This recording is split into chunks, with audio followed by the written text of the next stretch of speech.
The posse finally has some time to relax after all their ordeals.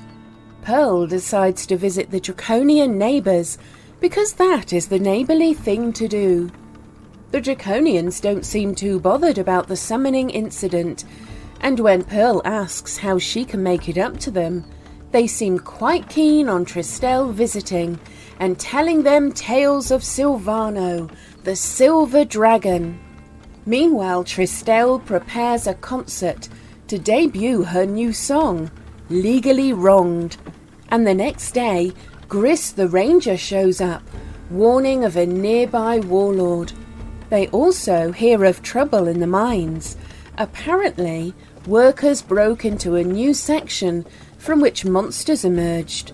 Fortunately, Gloria held them off long enough for everyone to escape, and when the town guard arrived, they found her body.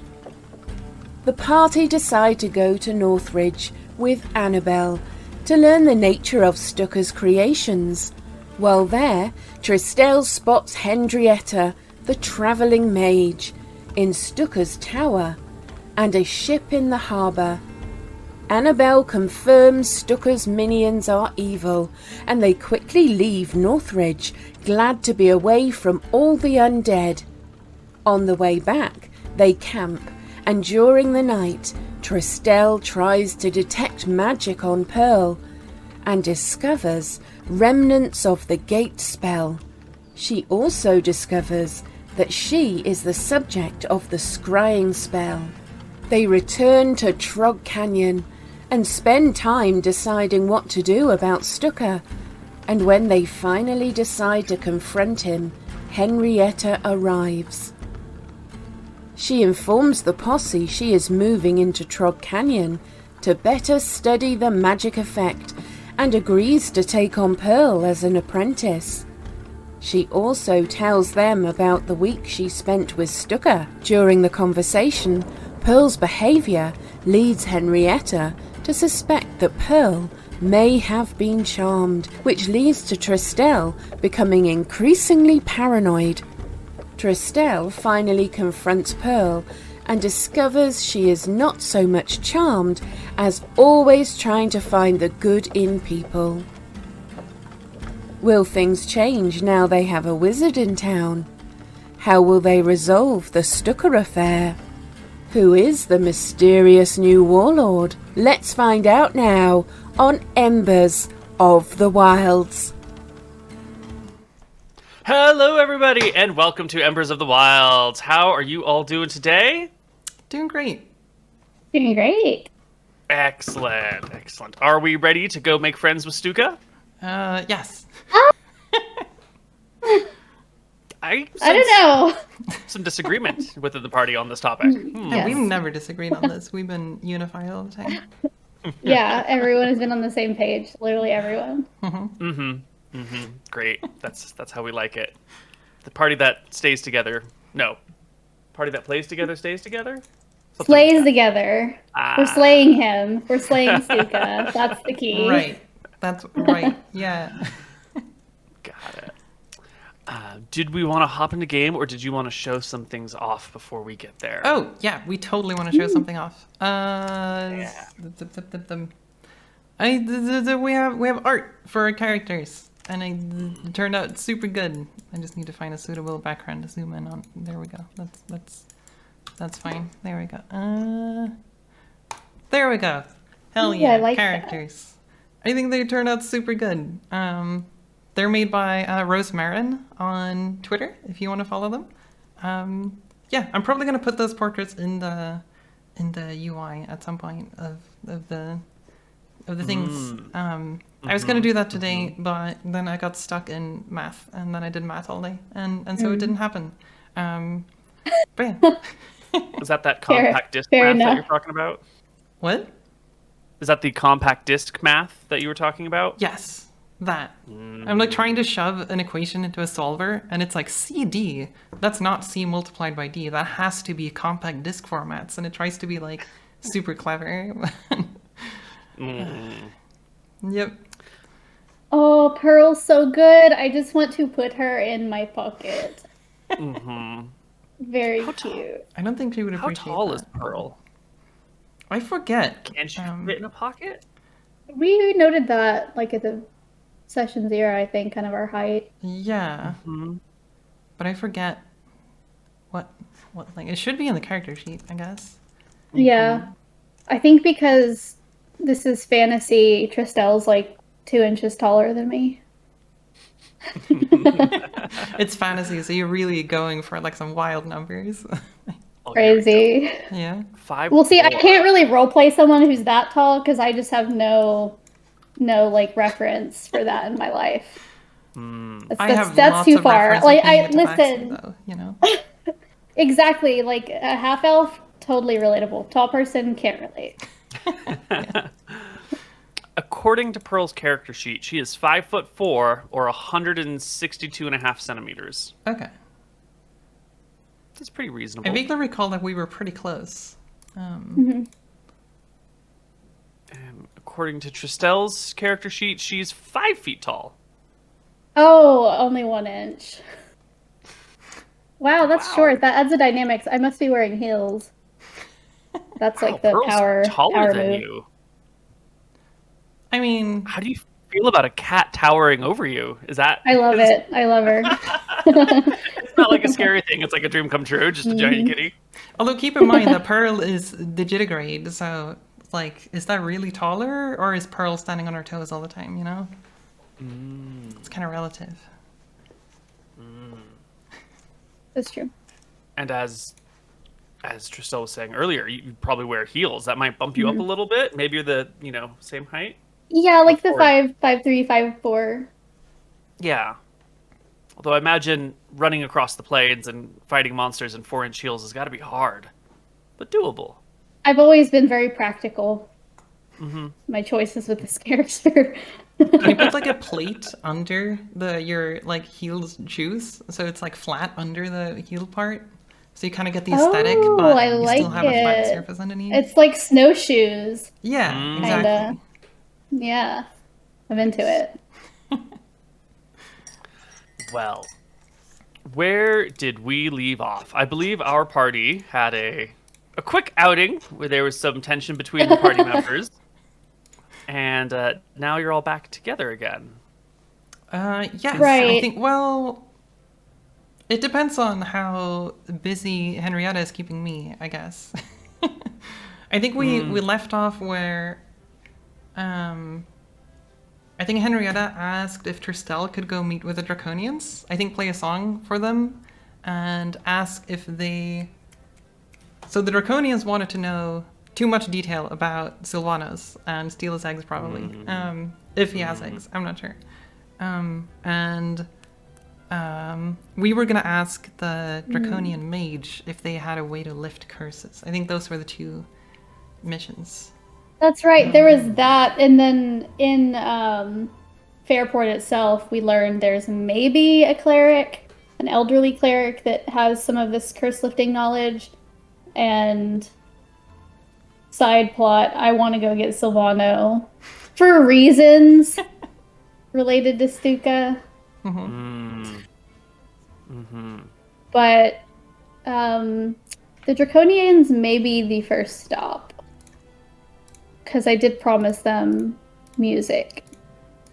Well, Right. promise is a strong word. I can't hear the music, by the way. Do I need to? Oh, Or is it just really faint? oh, Oh, it's very faint. Oh, I don't have. think. I have music. No, now it started. It wasn't like right before. Oh, neat.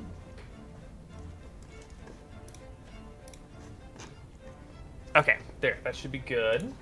So, to where do we go? I'm interested in the Draconians. Well, it's interesting because we were also just talking about Sylvano and potentially getting them, like, or enlisting their help. It does make me nervous that they want all this information about him. Maybe Yeah. I can spread disinformation. Or we can just talk to them, work it out, and they can be friends. Yeah. That seems very likely. Mm-hmm. Yeah, I think probably stopping by the Draconians would be good to talk with them and play music. So, is it going to be just you, or are you going to bring some friends with you? Hmm. You're gonna have to pull me away from Henrietta. I'm gonna pull you away from Henrietta. Okay. You're gonna have to ask Henrietta if that's okay, because I'm technically Henrietta's assistant, so... Okay, I'm gonna draft up like a little flyer for this like afternoon concert and hand it to Henrietta and be like, Pearl is needed. She is part of my crew. She's my stage crew. Henrietta will fold her arms, sigh deeply. Well, she's also my apprentice. How am I supposed to function without an apprentice? Does she really want this job, even? It seems like she's always running off to do this thing or that thing. And then look Question at Pearl. her dedication to magic. She looks at Pearl, too. What? Who do you want to work with, Pearl? Me? Well- a great mage who will teach you everything? Or Well... a I mean... bard? Do we have to do this now, Tristel? Yes. Oh. Is it that urgent? I need you to pick me up fish from the market, Pearl. Maybe I can pick it up on the way. I need it back and then- here very shortly. How about this? If I can get you another assistant for the day, then you let Pearl off the hook. I can't train 2 assistants. Fish? Gathering fish? I have been This trained doesn't all take much day, skill. Tristel. This is advanced stuff. You have no idea the logistics involved, and I pull out like some pieces of paper and show the gonna- big binder of things I've gotten. Looking at Henrietta. Okay, when's her next day off? I don't understand. What does that mean? A day which she doesn't work for you and spends it on her leisure. If you want to become a great mage, Pearl, you must dedicate your life to it. There is no time off from magic. Well, there must be some time off, right? It requires study every single day. Okay, but I'm not sure if... Have we studied much so far? I feel like We're still setting up the workshop. It'll take weeks. Weeks? Yes. Really? So I don't know Maybe if I can... you're not cut out to be a wizard. Maybe No. you're best left as a I am sorcerer. definitely cut out to be a wizard. And then I look down the list and like go start doing the next task. Henrietta turns to Tristel and gives her a smug smile of satisfaction. Well then I'll just go perform for the Draconians on my own and ask questions from their people and probably ruin our political alliances. Have a good day! And I'm Wait, gonna what? leave. Wait, did you leave? I'm like on my way out. It's fine, you're busy. No, wait, I Tristel, understand. what are you gonna do I'll over there? probably say the right thing, but you know, I'm just doing what I can. After all, you're the expert with the Draconians. No, I'll... Can I come with? Yes. What about my fish, Pearl? I'm gonna grab Pearl and Henrietta, then just like start running I out promise, the door. No, Tristel, stop. Hey, I promise, I can work overtime today. I can work for longer than... How long do you work per day? I can work for longer than you would expect of me. I promise. I'll bring back fish as soon as we're done with the Draconians. It's not just any fish. You need to get the right one. They have to have the right eyeballs. Yeah, If the have the eyeballs are list, even I know. slightly off, it's Yeah, not going to well- work. They need to be fresh. I promise. I'll get them to you. I need those fish eyes. Might even bring some extra. And don't forget the gills. Okay, all right. Let's go, Tristel. Yay! Right. Leaving Henrietta's house that is slowly being turned into some sort of laboratory behind, our party heads up the canyon, looking for their scaly friends. Those damned goofy draconians. Oh, I guess on the way there, I would.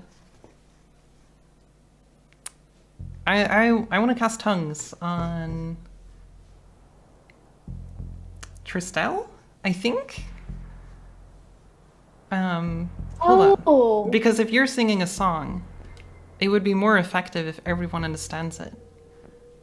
That's so true. And it would feel more magical because you speak everyone's language. That's so true. So at some point along the way, when we're not close to something dangerous or someone else, or in town, because in case something goes wrong, I want to make sure that Barnaby doesn't see it. Where's my sheet?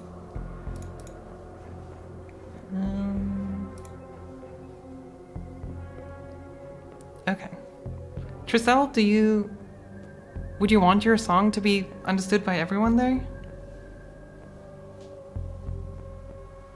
Well, probably. Music is a universal language, but the common tongue I'm speaking while singing it isn't, so sure. Okay, I think... Keep in mind, though, that everyone will understand you, whether you like it or not, for quite some time. So we won't be able to have any private conversations while they overhear us, but maybe that's okay. Is that so? And I point at her and cast message. We still have this. And give her a little wink. I know, but it's risky to use it, isn't it? Well, at least for me, but they won't It's understand true. me. Well, but we maybe can it's okay. be on our best behavior. Okay. Yep. And I will put my hand on your shoulder, close my eyes for a while, mumble for a bit, and I will cast tongues. And I guess I need to roll a. Oh, jeez. Okay. So far, so good. Mm-hmm. For now. And for how long? What does tongues last? 1 hour. Yes. And that's not a concentration spell. So, for 1 hour, anything that Tristel says will be understood by Everyone who can speak at least one language, I believe. any creature that knows at least one language can hear the target, understands what it says. Yeah. Great. And off we go, heading up the canyon to that lovely, cozy place where those draconians can be found. You find their watchtower, and a couple of draconians hanging around. They see you coming. What are you going to do when you walk across them? You should be the one to say hello, just they'll all understand you. I'll say hello and do a little bow. And I wave. They observe, and they give like a nod and sort of a hiss of acknowledgement.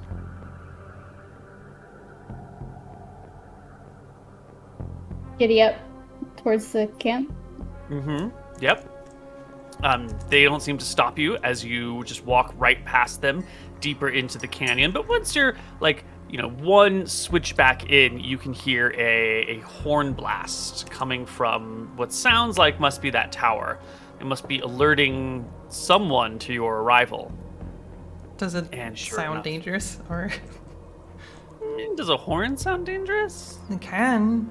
I don't know if it sounds like a war signal or something. Or if it's more like a microwave beeping, your lunch is done. Or... No, it's just like a... Okay.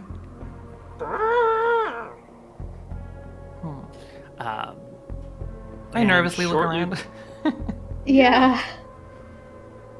Shortly thereafter, our party members will find themselves deeper in the canyon where the path is blocked by a pair of draconians. I'm going to bring you here so you can see what I mean. You're coming out this way when these two stop and block your way. Also, there's still some the large faces. Character overlay. Cool.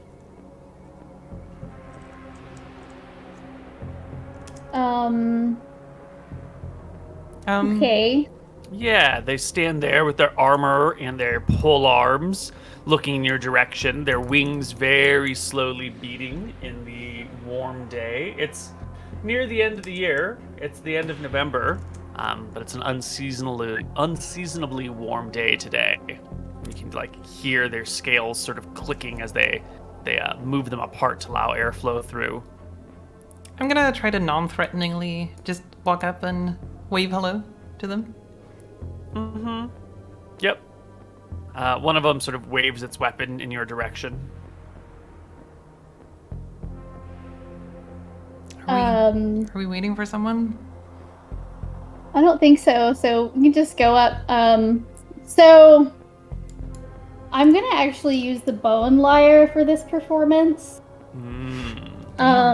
Because why not? We haven't used it yet. It's probably fine.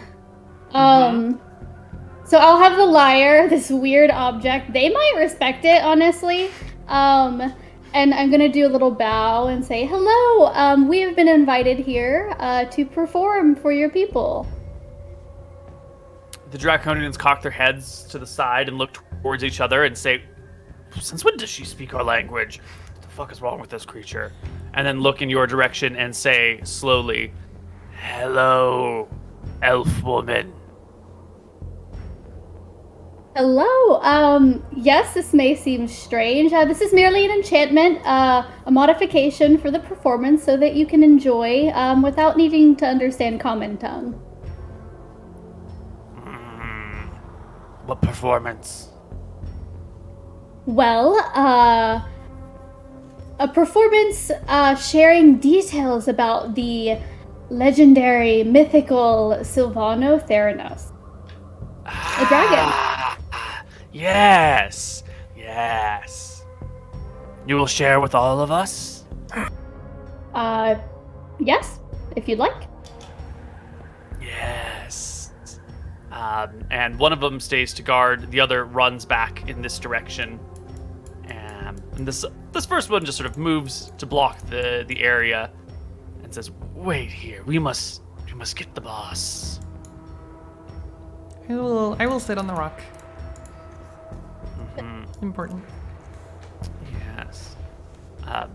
They're gone but a moment or two when they reappear with a friend. This larger draconian, not larger, this spell-using draconian that you've seen before shows up and says, you're here to share with us the knowledge of the great and wise creatures of all around. Yes? That's right. As requested. Please, why don't you come into our lair and sing for us? Tell us the tales of, what was the great worm's name? Silvano. Yes. And with that, the Draconians will lead you sort of back this direction. And drag you over here with them. And behind this tree, back in this corner, it will part the branches and lead you into a cave. And I wonder how good the lighting is in this cave. I think it's pretty good. Do Draconians have night vision?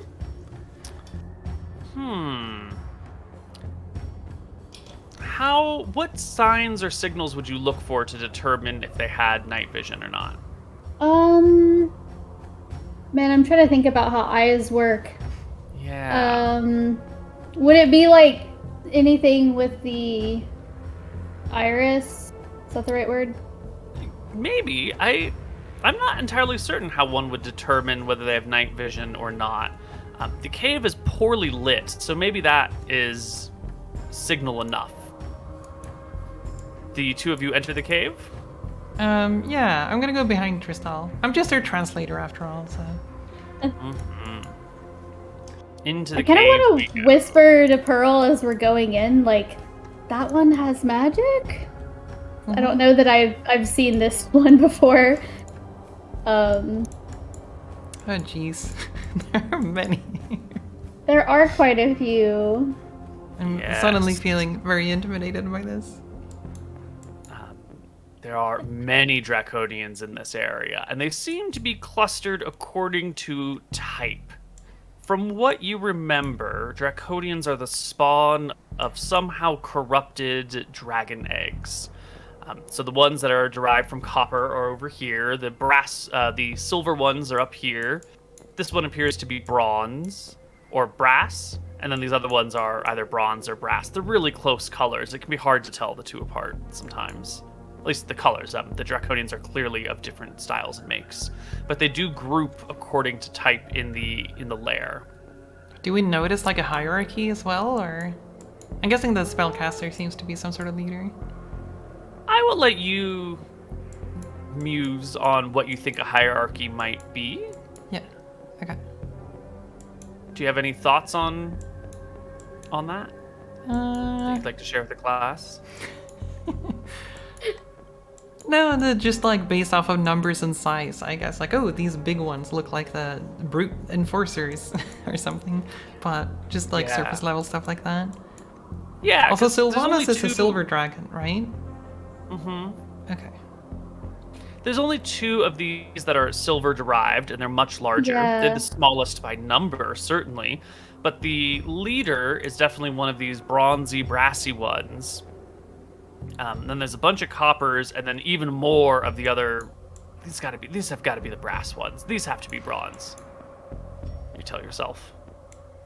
Okay. So maybe, these ones are the weakest or the lowest on the totem pole. These are probably the next step up, and then between these 2 groups, it's hard to tell. Okay. Can Tristel remember all the different kinds of dragons we learned about? There are 5 chromatic: silver, bronze, brass, gold, and copper. And you see 4 different types of draconians represented here. You don't see any gold draconians. Well, once you're led into the cave, the leader will hiss at you.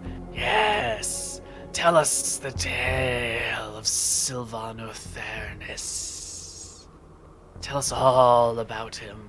We long to hear of our sire's lives. Oh, sure. All right. Well, then let me get set up just a moment. I kind of like look at Pearl like, this is really weird in here. So I get the bone lyre, and I guess without further ado, begin a performance, a tale about Silvano. What I want to share in this is not exactly probably the details they're most interested in. I want to talk about how, well, I do want to say that he's very, very large, but he's large, but he was really chill when we met him. Honestly, the vibes were great. We hit it off. We have a fast friendship. He's so generous. He's guarding Fairport. Really just seems to be a laid back kind of dragon. But very big, very cool, very silver. I will share that because I'm kind of interested to see what that does to this crowd. They sit enraptured by your story. They all are armed, they all have weapons or spells on them, but during your storytelling, their weapons are down, they're sitting on the floor. A few of them are standing, trying to look over cover to see at you. And they, as the story continues, they all sort of press in a little bit closer and a little bit closer to hear everything. The cave's got pretty good acoustics, but they are very eager. And maybe within half an hour or so, they've come all the way to sit on some of these logs nearby. Oh, I would also sit on the logs. I wouldn't dare to stand in the center. Oh. Then you will find yourself sitting next to a draconian. I would who isn't giving awkwardly you- try not to make eye contact with them. Yeah, they're not paying you any mind. But they are definitely sitting next to you and listening to the story. And at one point, turn to you and say something, and then recoil, realizing you're not their friend, and then hiss at someone nearby. So you can tell the tale of how big and friendly and chill and protective Sylvanothernes is, and when your story ends, you get bombarded with questions. How old is Sylvanothernes? Says the lead Draconian. Actually, I recall him being quite young. In dragon years, comparatively, much longer than our lives. Does he have a mate? Is he part of a mated pair? Is he in love? Says the Draconian.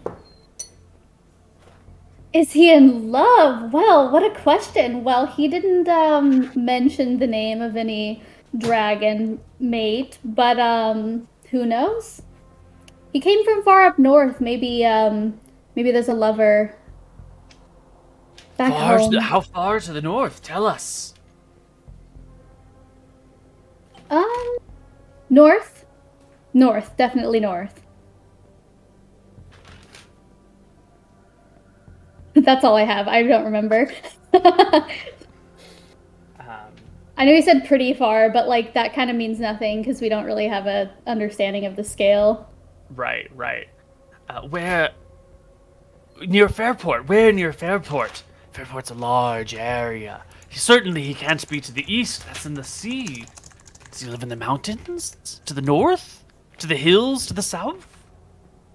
He occupies the area surrounding. It's his duty actually to destroy really anything on sight that threatens the town. Has he ever done that? Oh yes. We pointed him to a few kobolds to handle. Weak, miserable, pitiful creatures, kobolds. Certainly no match for the might of a great dragon. Yes, great dragons. Do I understand the leader, or do they speak Draconian at this point? They're just speaking Draconian. Okay, yeah. right. You're sort of lost with all this hissing and I just weird heard sounds Tristell's being side of made. everything. I'm gonna do a little like arms crossed point over to Pearl to do a little whisper. Because they're all enraptured, and I'm like, they're loving it. They love the dragon. Okay, good. I want to ask the Draconians, would you like to see him? I can conjure up an image approximating his majesty. Yes, Okay, so please. I'll cast a minor illusion. I can't make it very big, so it'll be like kind of little, like a little mini. hologram diorama. And just kind of like have that in front of me and kind of like almost like on my hand like a hologram and kind of like show it to everyone. They all press in real close when you bust out like the little holographic image, and soon Pearl finds herself on the outside of this crowd as they all come real close to take a look at what you've got to show. It's a bit uncomfy them pressed so close, so I'm gonna let it like whoop and then start flying around the like fire circle. Yes. They will like chase after it as it like flutters around, each one trying to get a closer view of it. The supposed leader does manage to push others aside and get to a point where they alone are able to see it very, very well. And then turning back to you, the lead Draconian will say, "And this dragon is your friend? You cooperate and work together with them, yes?" Yes, I'd like to consider him a friend, certainly. And he is, of course, a friend to the town of Fairport. Oh, yes. Could you pass a message to the dragon for me? Kind of looking at Pearl. Sure. Excellent. Wait, what did you agree to? I'll kind of like I can't like talk and whisper while he's actively engaging with me. So like it's good. Excellent. I will have one of my messengers bring you a letter when we have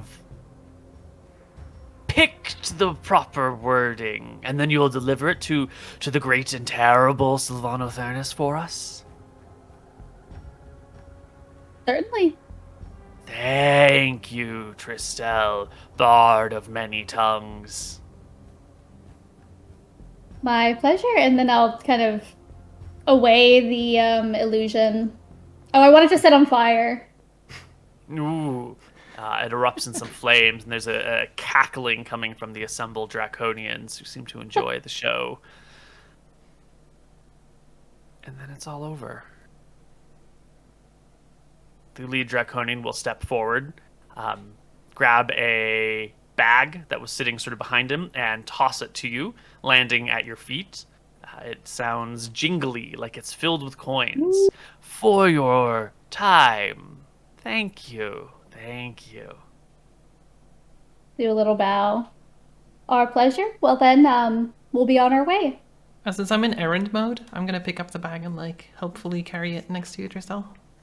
Mm-hmm. The lead one will bark out, "Make way," and the other ones will pull back, giving you an exit out of this area. I do want to turn back and, well, I guess specifically, how should I approach this? I'm gonna try messaging the Draconian, the magician one. Mm-hmm. And I want to ask, may I have a word with you in private, actually? It's, about a separate matter. Yes, without saying anything to the other companions, the other draconians, this one will exit with you and meet you outside, beyond the tree that guards their little lair. Bringing us all the way over here. Cool. When... thanking him again for having us there. But what I have to ask you is actually for a different matter. There are some curious individuals, kind of around town. We suspect some of them may have laid curses upon a few of us. I won't get into the details. All I am asking you in frankness is, do you know anything about potentially removing curses and what would be involved in such a task?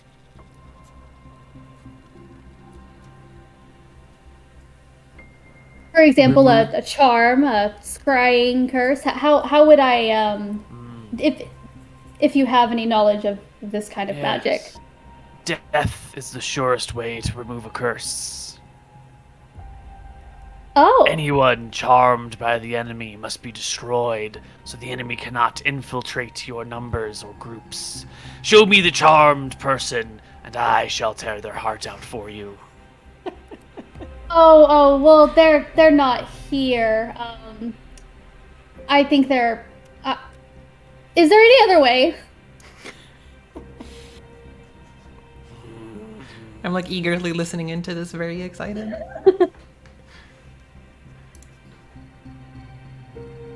Oh, and not knowing that he just said,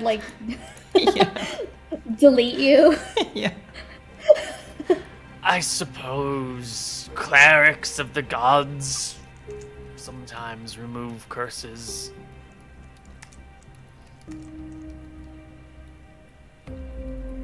I have never met one. I see very little use in such thing. Anyone fool enough to be cursed cannot be trusted. I see. Well, very useful information. Thank you. So I kind of want to appeal to their sensibilities, because, right? So I kind of want to, make a fist, and I was like, this knowledge would be very useful if we need to smite them into the dust. Yes. Who is the cursed one in your town? We can make them disappear.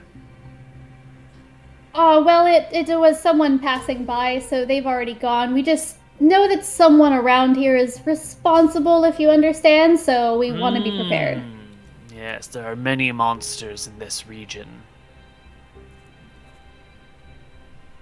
Definitely.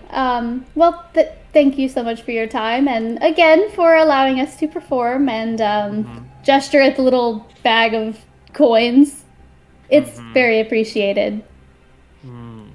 The draconian takes a deep breath, and all of its scales sort of rise up and click as they fall back into place. We shall see you again before too long, Tristel. I'm just gonna give a little bow and grab Pearl by the arm and start going. I yell back, "Oh, thank you so much for your time," hoping they speak common because I'm not sure. Yeah. I think that one did, or think I don't so. know. We did speak common to at least one of them, but Yeah. It is that one who does speak the common tongue. Okay. Yes. You head back past the 2 guards in the watchtower who are looking out. They don't say anything to you as you leave, but they do give a single horn blast once you are beyond the watchtower. And pretty soon our party's back in town. I need to get fish and gills and the ice and yeah, it's a real hurry now. Yeah. You head back, you get the fish, the gills, the eyes, all that jazz. You go back to work, and it seems like a lot of busy work. You know, Henrietta is sending you on this mundane task and that mundane task, and she always seems to have a thing for you to do, and it's not very clear, like, why do you have eyes and gills? What's the purpose of these things? But she's collecting them in jars for some reason. Speaking of, she needs more jars. She needs to go to the potters and get more jars. Of course, yeah. Right, and it's just endless little gopher work, I believe is the term.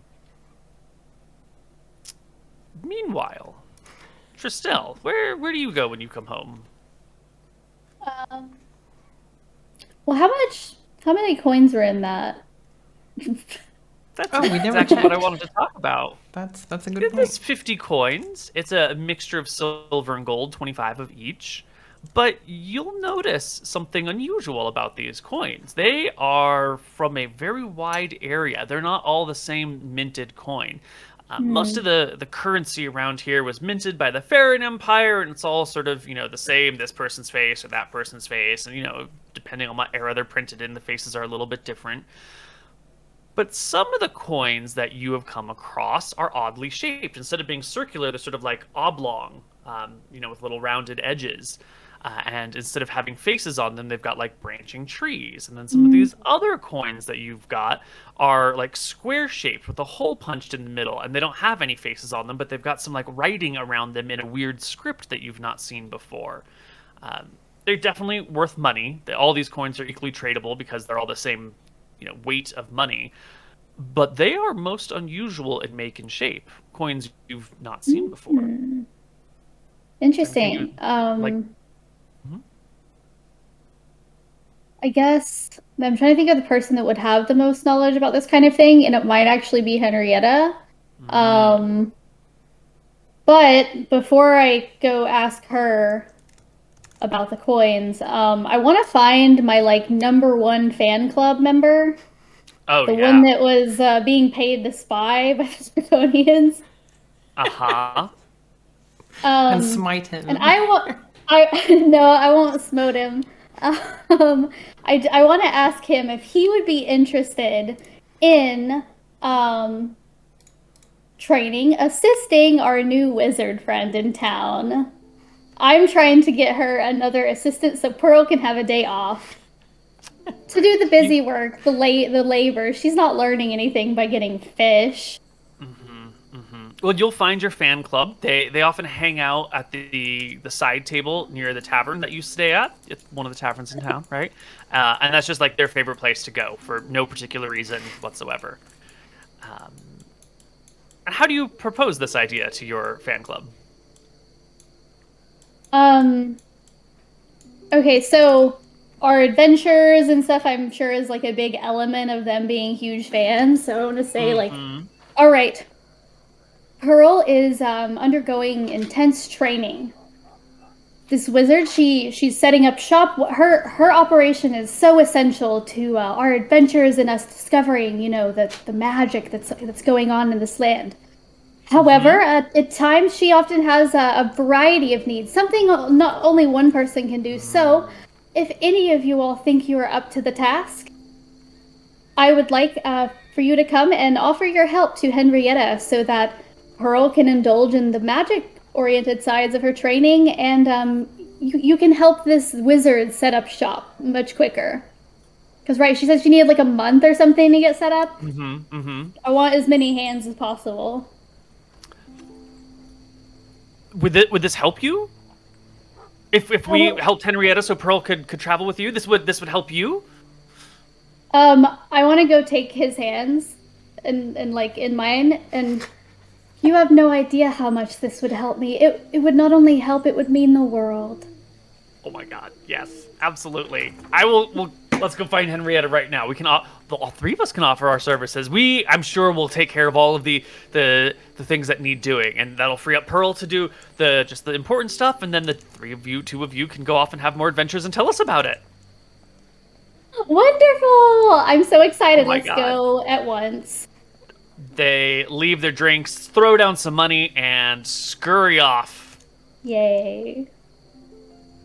Pearl, you've got the fish. You brought them back. You're bringing back some pots to Henrietta. You know, when you arrive back at the house, there are these 3 people standing in the doorway.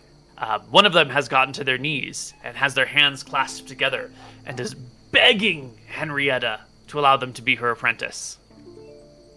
And here you come with, bulky pots in your arms. Henrietta, who are these people? Henrietta gives you the, 1 moment, I'm talking, please. Oh, finger. I'm gonna retreat. You can hear a bit of the conversation. It's mostly Henrietta, asking them if they actually know anything about magic and giving them some sort of weird, vague quizzes like, you see a cat and a red candle. Which one of them flies the highest? And the people are like, I don't know, is it the cat or is it the red candle? And they're, having discussions amongst themselves and then giving a tenuous answer, and Henrietta will nod slowly to herself and give them another set of seemingly strange, weird questions, and they'll confide and answer them. And after 3 or 4 rounds of back and forth on this, Henrietta will shoo them away, telling them she'll have an answer for them in the morning. And then you can come on in with your pots. What was that all about? It appears that there are other people in this town who would like to work with me. You're not the only person that is vying for time in my laboratory. Is someone taking my spot? No one's taking your spot yet, Pearl. These simpletons are curious about magic, but have no innate ability themselves. They are drawn to power. Maybe they can do all the errands, and we can get started on the experiments. This is why I prefer to train apprentices from the onset, when they know nothing about magic. You are already quite, skillful may not be the word, but have much raw potential within you. You want to jump to the end. Well, Here, set down those pots. And get that fish that I had you get earlier. Yeah, Henry. sorry, I just... Bring I it feel here, like I'm let me running a show lot you. of errands right now. The reason you run these errands, she says when you bring the fish. See these gills? Mm-hmm. Remember how I told you needed at least 3 slits? The reason I'm asking you to fetch a fish like this is so that you can be intimately familiar with the spell components. And she grabs a different fish out of a pot. This is a cooking fish. This is a spell component fish. And she lays them before you and starts to point out subtle differences between them, but differences that she'd specifically called out in your fetching.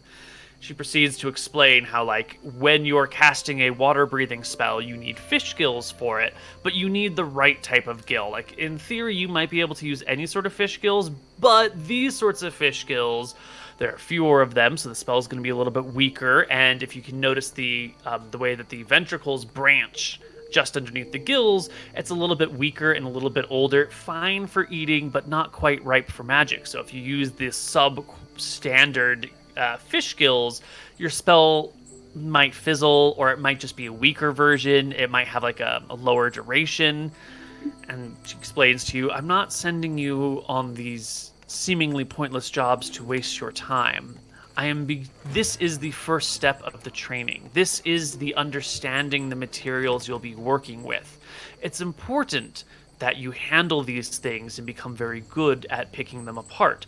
You need to be able to pick out the best fish in a pile right away, and that means practice. And the practice is boring and it's rote, but it needs doing.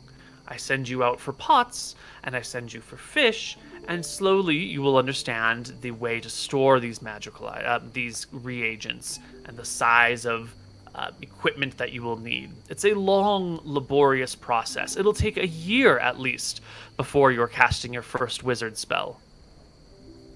Wait, a But year? it will help you control your magic so it doesn't disrupt the world around you, so it doesn't flow chaotically. So what about the Control pots? takes time. What are their unique features? Well, they store fish, Oh, and we ran out. oh, okay. So they didn't. But it's also important to understand how many fish you can store in a pot, and the size of pots that you get is, you can't, if you put too many fish in a pot, they'll rot more quickly. Just one fish per pot is fine. There are, of course, some tasks that have nothing to do with magic that you must perform because someone needs to do them, and I'm very busy. But maybe now the apprentices much of can what do it. The other ones, right? And then we can do the ones that are relevant for they'll learning. get in the way of your learning. No. They'll ask questions. I don't think I'm They'll going to get learn anything by underfoot. bringing another table in here. Will I? Maybe you're not cut out for this work, dear Pearl.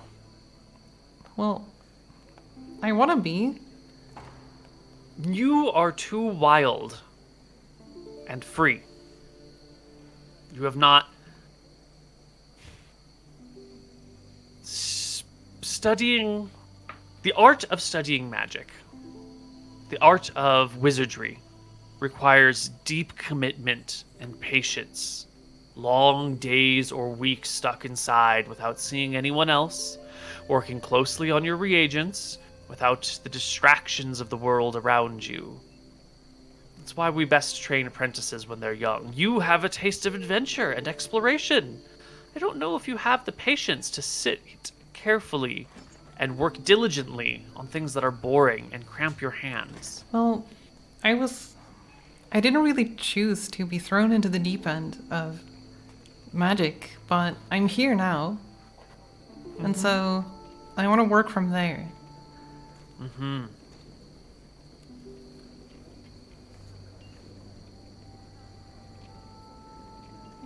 She ponders. Have you ever... Are you literate? Can you read? Well, slowly, yes. It takes a while, but, Can you write? well, How do you feel about getting ink all over your paws? You have such nice white fur. How would you feel if your paws were splattered with ink all the time? She holds up her own hands, which are ink stained. oh god, that seems... I don't know how to get that out. I don't know. That seems to not be very fun.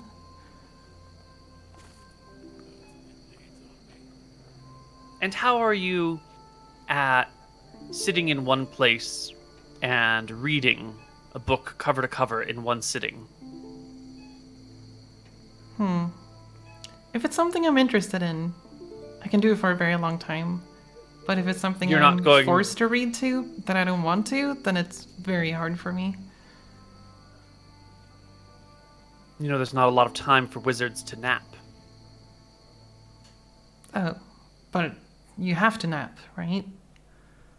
We sleep once a day, if we're lucky, for a few hours. But midday naps are right out.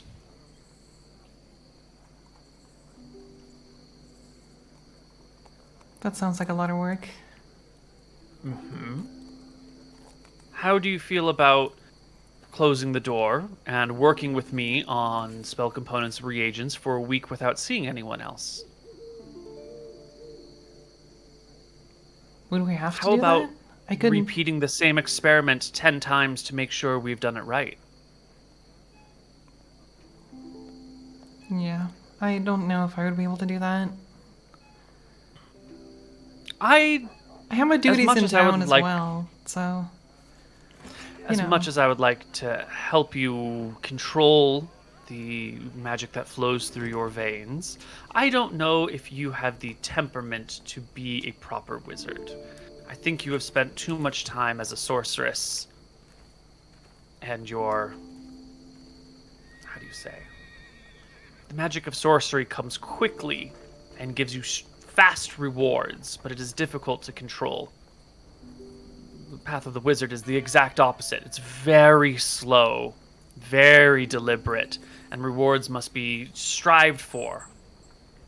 But when you attain the knowledge to cast spells in this way, it's very deliberate and very controlled. Sounds like... I would like to help you get there, but I don't know if you can.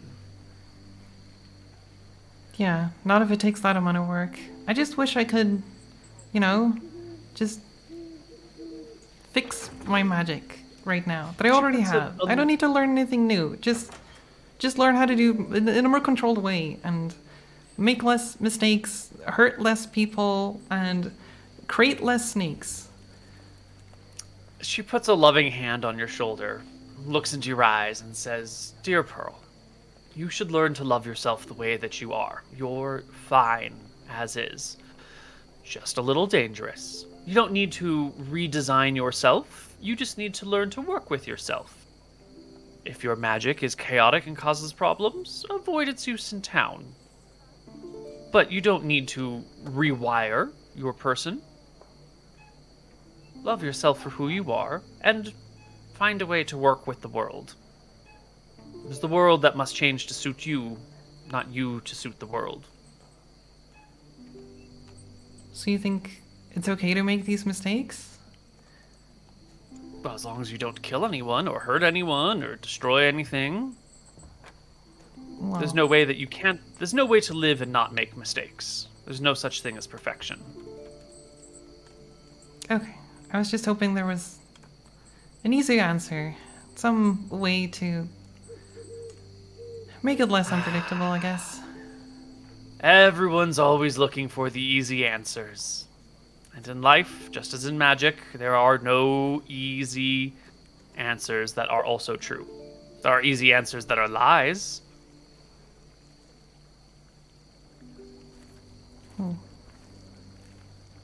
Well, Perhaps this is our last day with you as my apprentice. It was nice having you here. it was nice assisting you, and I really appreciate the lessons taught. I'll have to think about this more. Maybe I can do it. Maybe I can dedicate a lot of time for this, but I just don't know at this point. It seems a little bit scary to have that kind of dedication for such a long time, and I don't know if I can do it, but...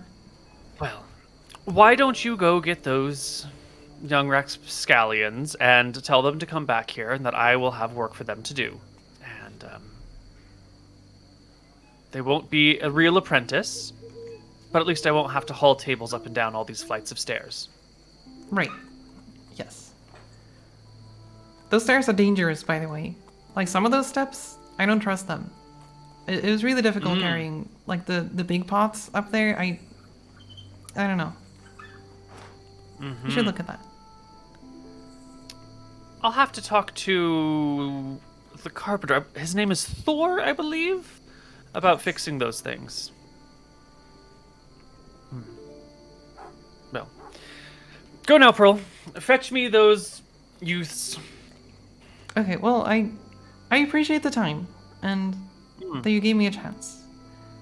I might come back, and maybe we can try this again, but I'll need to think about it. But thank you so much. She waves you off. And I will slowly walk off, and then try to find the three... I was going to say the three musketeers. I forget. The three fans, I guess. How are you feeling about this, Pearl? This is maybe not the dream that you had had. No, she was hoping for, like, some way to, like, discover some way to just fix her unstable magic, sort of. I don't think she would be prepared to do any, like, deep studying for, like, actually becoming a wizard. Well,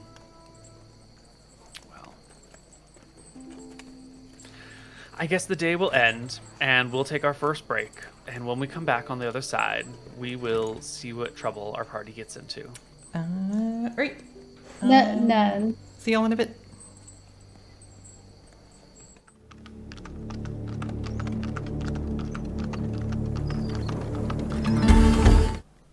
Hello, everybody, and welcome back to Embers of the Wilds. Our party rests for the night in town, waking up the next day, and at some point over the course of the day, reconvening together near the tavern to, I don't know, hang out, chat, do the things that our player characters do, and hopefully set a goal in mind, because you're going somewhere, aren't you? Well, we are waiting for the Draconians for the letter that they wanted to. Ah, Yeah. yes. I forget how long it was going to take. If it was just going to be tomorrow or a few days. Or... Yeah. They didn't wasn't specify. They were like, we're going to write a letter one day, and we want you to deliver it. Right. But it was very vague. Definitely. Yeah, I guess if we're at the tavern, I do want to ask Pearl about how she feels about wizardry. Oh. About wizardry? Henrietta? Yeah, sent What off about these young Henrietta? lads to help. Surely you're off to do great things as a wizard now. You know, maybe. I'm not sure. It seems like there's so much work involved. And honestly, I mean, I have my duties in town, and, you know, we protect the town at this point, and I don't know if I can just spend that much time.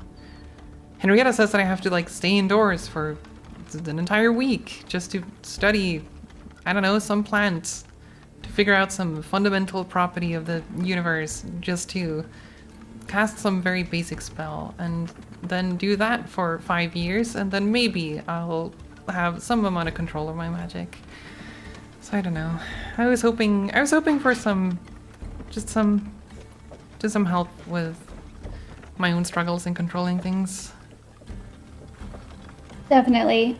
So that means you're free now? Oh, yes. Maybe. I believe so. Maybe. Yes, I'm. Well, I won't rejoice in that because I was also hoping that she could help you, but maybe we can figure something else out.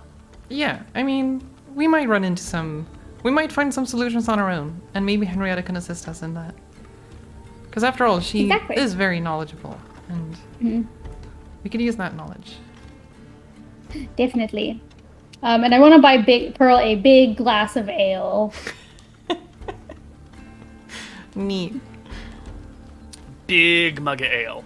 Pearl, do you drink your ale by putting your paw in it and then licking your paw? I think, like, when I'm at home alone, I might do that. But if there's people around, I know that it's really awkward to do that. So I won't do it around people, you know? I don't even do it in front of Mom. It's just when I'm alone. So nobody really knows about it. Got it. I'll keep your secret, Pearl. The instinct is Won't tell there. anyone. Like, get me drunk enough and maybe I'll, like, accidentally do it without, like, paying attention. Oh, sorry. Okay. Well then, we will wait a few days until the Draconians give you the letter they want you to deliver. Which means another week will roll by, and we will need to roll on our table of fun things. Neat. Ooh. What Tristel, day? do you want to roll me? We have just done one day today, right? The 27th? And then now we're just resting for a week. Okay. Sorry. Chillin'. Yeah, that was the 28th, I think. What was on the 20th? And then yesterday, the events of last break. Okay. Preceding last break, I think, was the 28th on my calendar.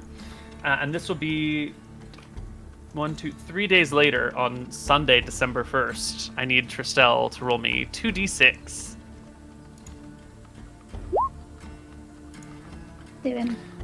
7. Another weather event. And here we are at the very end of fall. At the end of autumn. No. Autumn? How did we get through fall without any weather events? Okay. Wasn't one of the events like an earthquake? Oh, yeah. Yes. That's true. Yes. Is that weather? Or I guess, natural occurrence. Natural hazard. Rain. Today it begins to rain, and it won't let up for quite some time.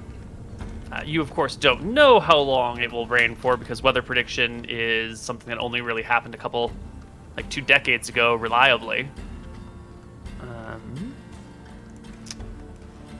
Where is our duration? Oof. Okay. It is gonna rain. Good thing I have a hood on my cloak now. So. A long, slow, heavy rain. It's not super intense, but it just doesn't let up. And tonight, this evening, after the sun has gone down, there will be a rapping on Pearl's door, I believe. And one of Kyra's subordinates, Jessie, will be standing at your door when you answer at Pearl, holding in her hand a folded scrap of vellum, like dried animal hide, that has been written on. And looking a little wary. Oh, what? One of what the is this? Draconians said to give this to you. Oh, yes. Well, they said to give it to Wait. Tristel, but I thought I should give it to you first. Oh, sure. Or why didn't? Kyra said to run it by you before we ran it by Tristel. Oh, okay. Yeah. Thank you so much for delivering this. Did they say anything or? No. Oh. Just said give this to Tristel. Oh, well, they said give this to the singing bard. I assume that's who they meant. Mm-hmm. Run it by the captain, and the captain said to run it by you before Tristel. Okay. Are we concerned? I don't think we need to be concerned. I would hope not. Are you concerned? She shrugs. I can't read it. Oh. Then I'll skim it, I guess, because I won't. If it's a lot of text, it would take a long time. But It's not written in the common tongue. rip. Okay. Yeah, I can't read this either, but thank you so much for delivering it. I'll get this to Tristel as soon as possible. And Jessie will head back out into the rain, leaving you, middle of the night, opposite side of town. Lot of walkway between you and Tristel. Lot of water on the ground. Yeah, is this the 1st of December where it started raining? Or Uh-huh. okay. Yeah, I'm probably not gonna deliver it tonight. I'll probably wait until next morning. Although I will take it to Mom and ask if she knows the script or the writing. Ooh, she is a noble woman with much education and exposure to the world who is possibly able to identify these things.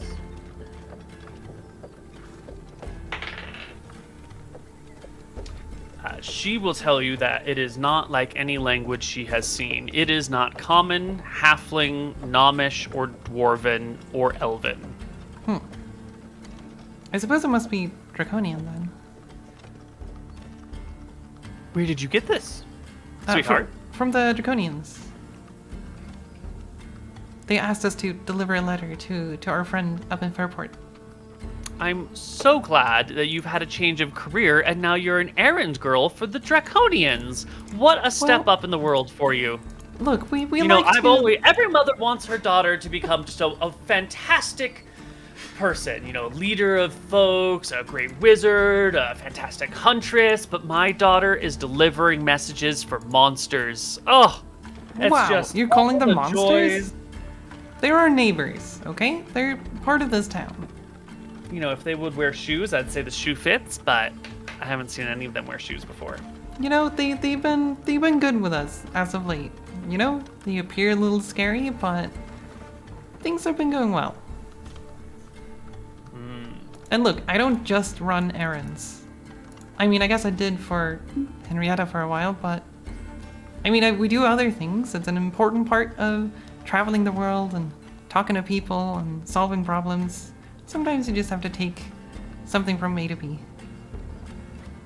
It's part of my job, and I look extra proud. I'm just saying I'm proud of you, darling. Okay. Are you sure? Are you? She scratches you behind the ears a little bit. Goes back to fletching arrows. Okay, I will study the writing on the thing while napping or while settling in bed, I guess, for the night. Mm-hmm. Okay. I'm guessing I don't The make next- out anything of interest. No.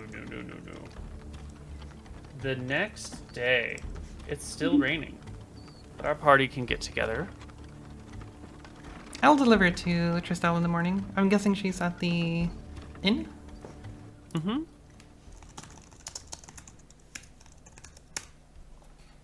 The two of you will meet up. Yes.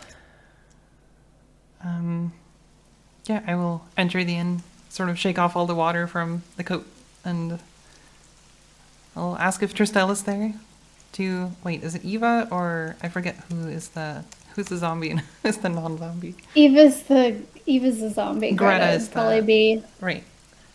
I'll ask Greta if Tristel is around. Yeah, she'll lead you to Tristel.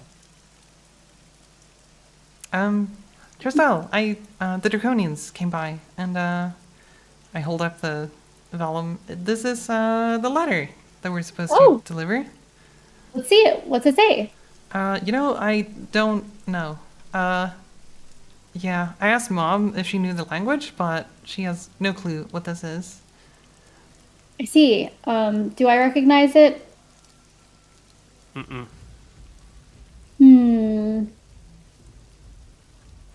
We should. Well, I'm a little bit uncomfortable delivering this without knowing what it says. agreed. But maybe it's none of our business? Maybe... I don't know, maybe it's weird Well- to read their letters. True, but we do know that they are very interested in dragons for pretty horrifying reasons, so Yeah. it'd probably be good to know. We should be careful.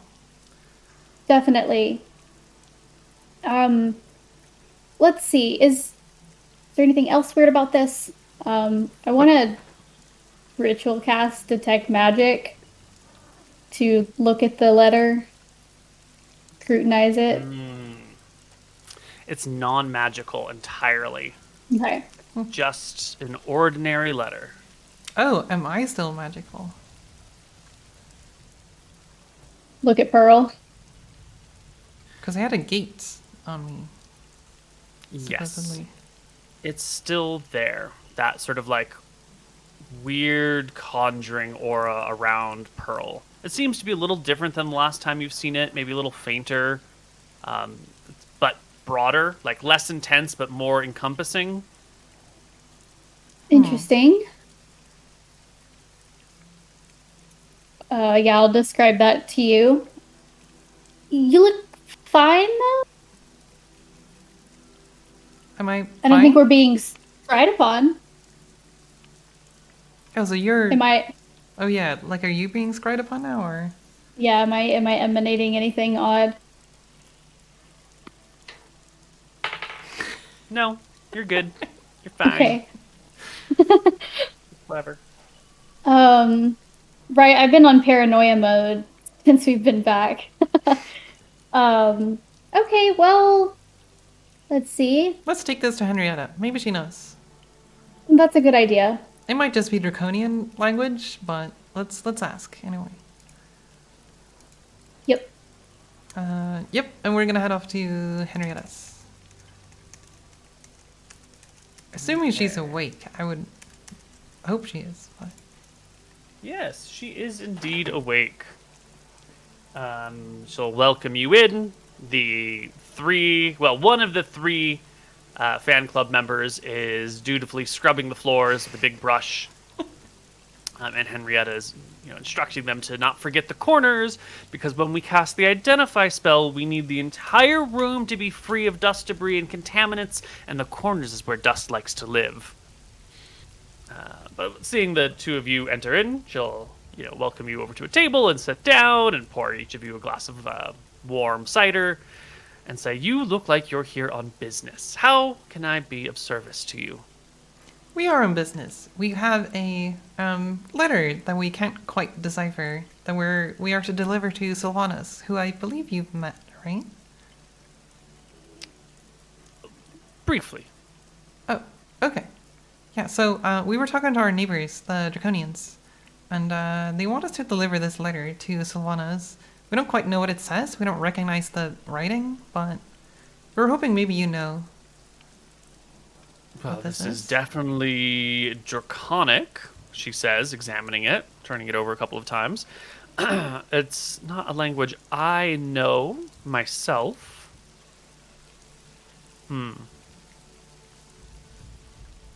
She turns it over a few times. Makes sense that these monsters made from... that resemble dragons might speak or write their language. Mm-hmm. She folds it back and hands it to you. I couldn't tell you what it says. Okay. Do you think there might be any danger to deliver this to Sylvanas? Is Sylvanothernes the sort of creature who might kill a messenger for delivering bad news? No danger for us, but we are a little bit worried about the relationship between Draconians and dragons. I can't imagine that it's good. Because of their, how they handle their eggs. What do you mean? Are we mistaken? We learned, that dragons, draconians reproduce with a dragon egg. Is that something that dragons encourage? Are they friendly with draconians? Do they appreciate this use of their eggs? I can't imagine it. Put yourself in the dragon situation. Let's say a dwarf showed up and said they wanted your firstborn child to turn into more dwarves. Sounds terrible to me. But who could know the mind of a dragon? True. Well, I guess maybe we could deliver it and see. Maybe at the very least, Sylvana could translate it and let us know. I could also, try to understand it. And, just use my magic. Although I don't know if it's going to work, but we could try. Sure. With what magic? Henrietta says, looking at you concerned. With my magic. Mm-hmm. I'm sure there's some way of understanding written language, isn't there? Certainly, there is a comprehend languages spell that would solve this problem perfectly. Okay. Unfortunately, it is one that I am not familiar with. I would love to get my hands on a copy of it, but I have never been so lucky as to find it lying about. Somehow, the most common of spells can escape survival. People will try to protect rare and dangerous things, but the common everyday things, everyone lets slip by, and soon the most obvious solutions are lost to us. Okay, but that's But anyway. promising. So then I might be able to do it, although it's a little bit risky. I don't know if... Well, today's a good day. It's raining. You can't burn down the town on a rainy day. Oh, that is a good point. True, but... Okay, are you sure? Because, I can't predict if these things are going to work. Well, go find a safe space and give it your best shot. Please, away from my house, though. Oh, I'm not allowed to do it in here? Oh, God, no. Oh, okay. What if there's snakes? Well, I'm sure you can find a use for snakes. You found a use for Fish? Yeah, Maybe it would be a I don't good wanna thing. spend 20 minutes getting the snakes out of my house. They could be poisonous. Okay, yeah, that's true. Okay, yeah, well... Let's go find somewhere to test it. Okay. Okay, yeah. And out you go. Well, thank you so much, Henrietta. Let's see. Where should we test this that's away from buildings? It might be a really bad idea in general. It's fine. Near Pearl's old house that she Yeah. no longer lives in. That could be a great spot. You're indoors, you're away from the rest of the town. That was why Mayor That's Barnaby true. kicked you out to this part of the world, right? Is so that you couldn't burn down the town. Yeah. Okay, but what if the entire mountain explodes and then we die in a pile of rubble? Then you don't have to worry about it. You'll be dead. That's fair. And if it was going to destroy a mountain, it was going to kill you anyway. So Wait, maybe we could get Greg as like a backup outside the house. All right, Greg, only activate, do something if this collapses. Pull us out from the rubble. That's fine. I don't think You're we need pretty- Greg. I think we can do it. Okay. Well. Oh, jeez. As Now I it feels like a bad understand idea. you're going to intentionally create a wild surge in hopes that you roll high enough that you cast your spell. I mean, That's great. Why not? Why not? Let's yeah, little what could chaos. possibly go wrong, you a know? little chaos for spice. It's fine. Let me just get out my tables of magic. Do you have any inspiration or something? Nope. I do not. I think I got rid of all my buffs. I think I've slowly swapped them out. Oh no. Oh, wait. Heroism. No, that's hit point. Oh, Oh? I want to cast Calm Emotions. Would that help it at all? Or I guess I don't want to cast it, but would that? I A mean, it would calming help effect? Pearl feel more confident in doing this, but I don't know if it would mechanically help. Yeah, maybe not mechanically, but that's the only thing I can offer. Or sleep. I am also casting a spell that I used to know, but That's true. So maybe you're already feeling like a little more confident than normal. yeah. Well, Pearl, you gonna have any spells cast on you? I don't think we have anything that might help, right? I mean, I do have my Do I have to be in combat for a bardic inspiration? What? Bardic inspiration? Or does that? I guess yeah. It's like attack roll is what that Yeah. helps with. So doesn't really help. Yeah. Nope. Sorry, no buffs, Pearl. okay.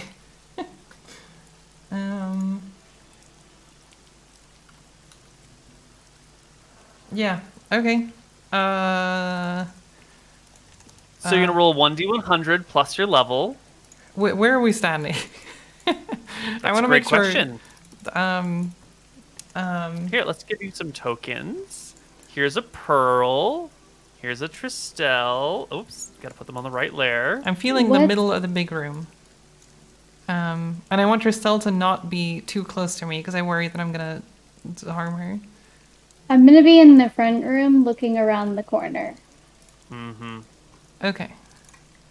Okay. Alrighty. Okay. This is fine. Yes. So, you were attempting to cast comprehend languages on the letter by the Draconians. Yes. Well, Great. yeah. For Pearl, it's Yeah. less of an intentional casting of a specific spell. More so, I really want to be able to read this. Mm-hmm. Um, So You're I'm just thinking gonna- of the effect. there's a non-zero chance that this letter is going to get destroyed as well. Just like strain yourself. Hold on. That's a good point. But it's fine. We can just ask for a new one. Can I just take this letter actually and go hurriedly like scribble down an approximation of it? Yes. And Yes, like I yeah. don't know Draconian, so it's totally useless anyways, but You could make a rough copy of it. It'll be in your Okay. handwriting instead of the Draconian's handwriting, but the text will more or less be preserved. okay, so we got a backup. Okay, cool. We got this. That's a good call out. Okay. Do I have to be next to it? Can I be You have like to touch it? right? Okay, but like, would Pearl know that? Yeah, because you're trying to read this, so you're holding it in your hands, summoning the magic to try and Oh read yeah, it. I guess it should be pretty close. Okay, yeah. Yeah. Okay. 1d100 plus your level. 1d100 what plus is your my level. Oh jeez, I forget. I am level Blow on 5. the virtual dice for luck. No modifiers. There's no like advantage or something I can get on. Sorry. You get your level. That's your bonus. Okay. You want a 100 or higher. Okay, Christelle, are you ready? Yes, let's do it. You got You'll be this. fine. Okay. And Pearl Don't will create a take fireball. a very deep breath, getting a little bit Fireball could kill nervous, and she will focus very hard on attempting this. That is very not a low. 100. That's so low. Oh no. Is there a chance this goes through? Is there like a random thing in the middle of the list that's like, this works just fine? Yeah, that's a 100 is it Oh. functions successfully at double strength. Nice. You did not roll that though. But it's close. It's a factor of 5 off. Kind of. No, I don't know how to do math. Never mind. Well, the most boring result comes up. That sounds good. Wait a minute, actually, That- hold on. That makes me hopeful. Snakes? No snakes? How do I interpret this text? This might actually...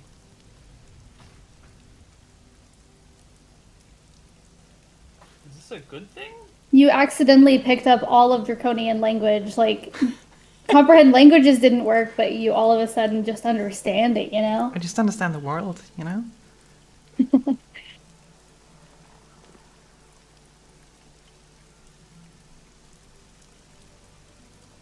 Just understand the world. Yeah, you're like at one with everything. Language is kind of like below you now. Mm-hmm. It's actually a burden, you know? I just know too much.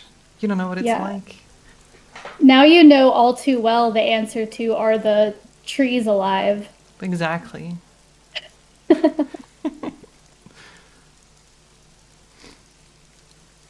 Neil, this was supposed to be boring and simple. This seems more complex than that.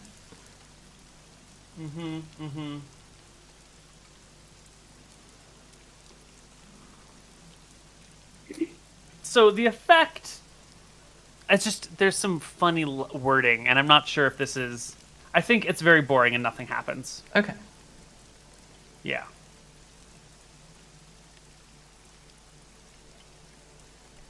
Yeah, nothing happens. Oh, No magic. straight up arrives. nothing. Literally nothing. Huh. But you do, I believe, expend your spell slot, or what was this? What is the... Is this a daily power? What was the yes. resource? Yeah. Short rest, I believe. Okay, yeah. Yeah.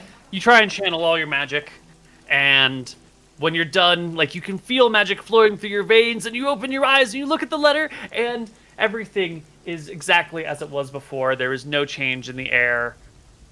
The magic is just gone. The letter's the Tristel, same. it didn't work, I think. Y- I still Did you don't do understand it? this. This is still gibberish to me, and I hold it up. And you did something, right? Yes. And I look around the room. I also want to double check the other room to make sure that nothing's wrong in those rooms. Yep, Do you- it's just fine everywhere. Do you feel any difference, Boring. Tristel? Did something weird happen? Are you okay? I'm a little disappointed, but otherwise, yeah. Okay, at least nothing bad happened. Yep, sorry. Well, You can try this again. after a rest. Mm-hmm. Maybe we can just start moseying our way over to Silvano and keep trying along the way. Very least, maybe we can find a translator in Fairport. I don't know if I want to try along the way. If something happens, I want to be close to our friends. That's fair. Okay. Do you want to wait another day and try it again, or are you going to head out? Let's maybe wait another day and then try before we head out. I guess we're probably heading out either way. If it works, then we're heading out. Yeah, that's great. Mm-hmm. Let's do it again. One more day later. We'll just skip that time In the real exact quick. same spot. Uh-huh. Well, wait a second. I'm gonna go on this side of the door. Mm. Oh. Mm-hmm. That's the That'll lucky change it all. side. Mm-hmm. Try facing the other direction. I shout to her. Do you think that's gonna help? It might. Does it help for your music? You know, it really does, actually. Oh. Okay, I'll try.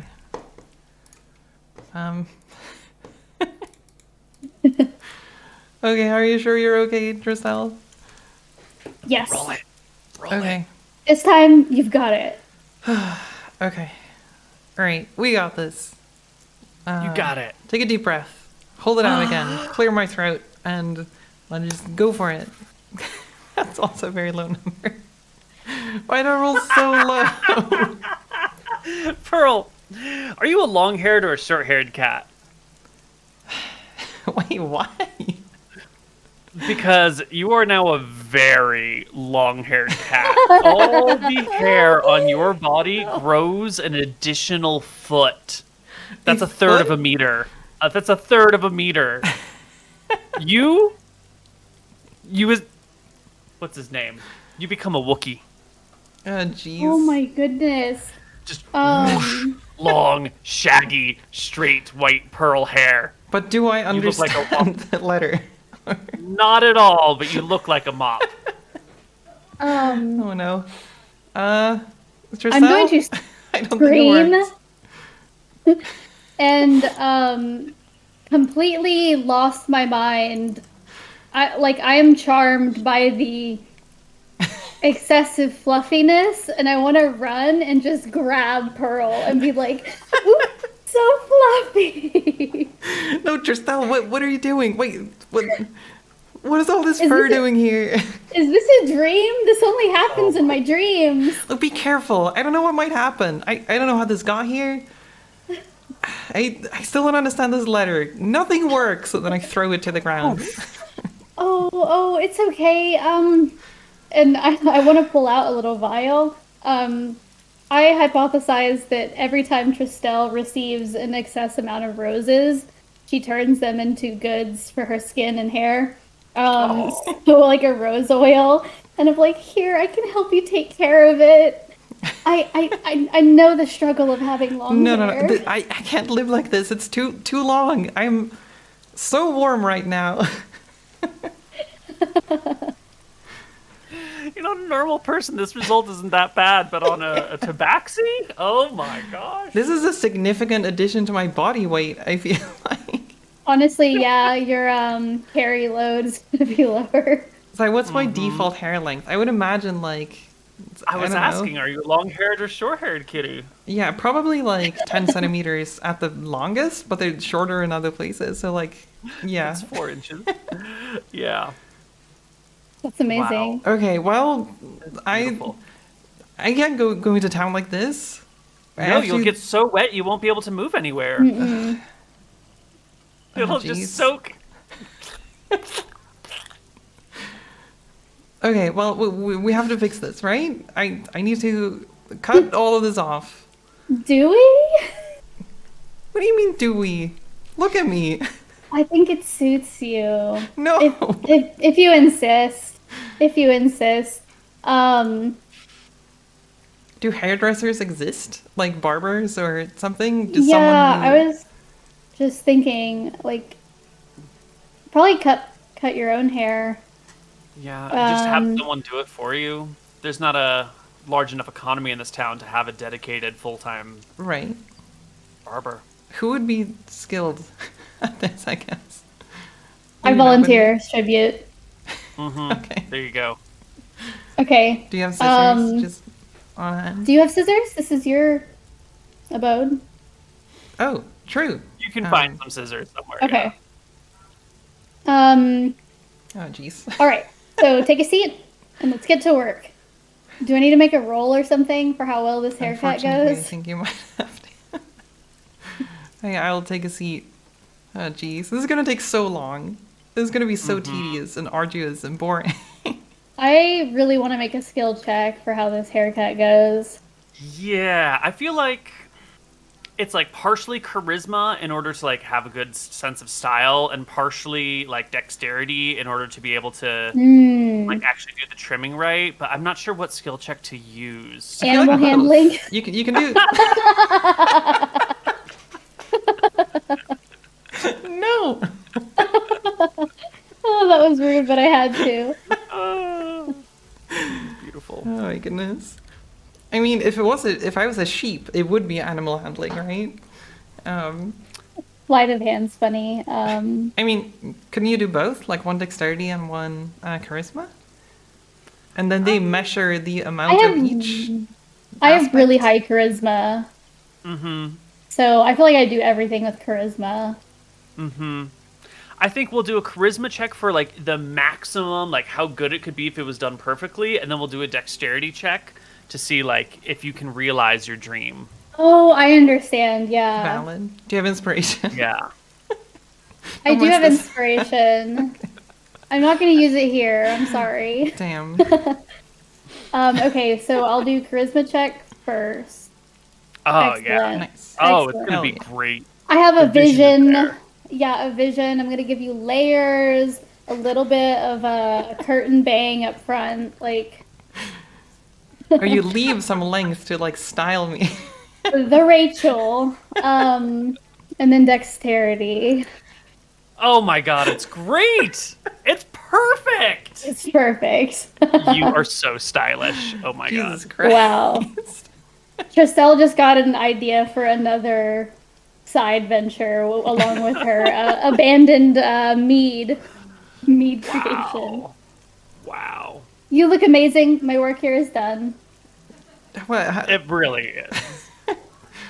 Have you done this before? And I look around. Absolutely not. I'm just as surprised as you are, but guess I'm a Huh. natural. Thank you so much. And I look at the absolute pile of fur on the ground. Okay, well, this is not quite what I expected to happen, but thank you so much, Tristel. It Yeah. means a lot. What do we do with the fur? It's a very good question. Do we throw it away, or is it a thing where like it might be useful textile? Someone might be able to find a use for it. Like someone could Henrietta stuff might. it into a pillow. You know, it could be super cozy, soft pillow. That's true. I think Pearl Unless would you're, be like, really allergic to uncomfortable cat with that idea. That's really creepy. I'll take the pile of pearl fur then. How much does that weigh? That's gotta be pretty heavy. Well, you're a big cat. I don't know my can look surface up how much area. Would hair you like write weighs. that down in the character sheet? Wow. Well, why don't we take our break right Yeah. here, and when we come back from break, hopefully someone will have some long-haired Pearl art for us. That would be amazing. That'd be a little sketch. All right. Yes. I'll see you in a little bit. Bye. Ciao.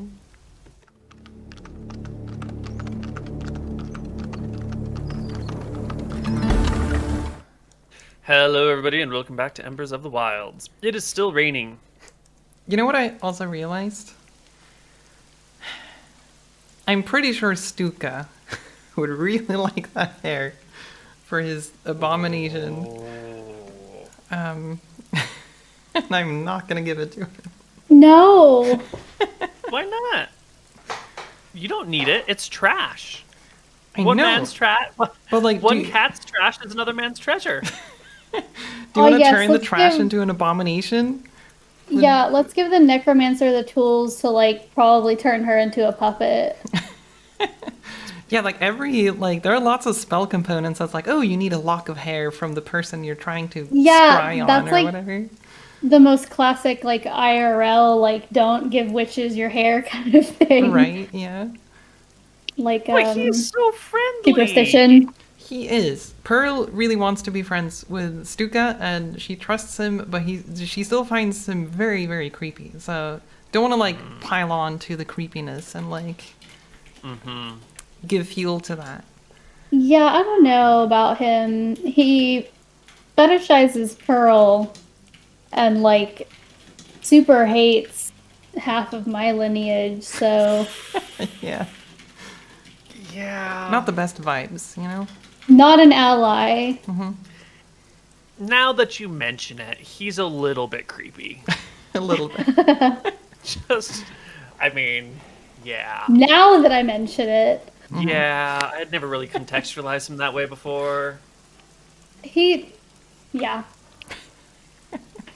But he's nice, ostensibly on the surface. Yeah, yeah. He's a character. And I'm not going to be convinced. Good. You shouldn't be. Okay, what do we do with a pile of hair? Also, how long did this take? What time of day is it? Because I presume if we you're got just cutting someone's hair, it takes what, 20 minutes maybe? But if you have to do the whole body, like that flaunchy area, she's got to like, trim that zone and the tail and the whole thing. It's probably a whole day. Yeah. Okay. Yeah. So, rest. And this time... Oh my god, are we going to try it again before we go? Or are we good? No. Not again. We're done. Okay. Okay, so it is like by the evening on Thursday, or sorry, on the 3rd? Yes. Okay. Yeah, okay, so I guess we can just shove all of this hair into the corner of my apartment for now, and I'll deal with it later, unless you have some idea, Tristel. That sounds good. Put it in a box for safekeeping. Mm-hmm. Well, the next day rolls around, and our party decides to...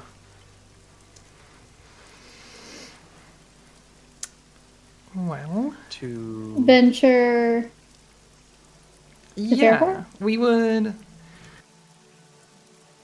Yeah, I think we would go to Fairport.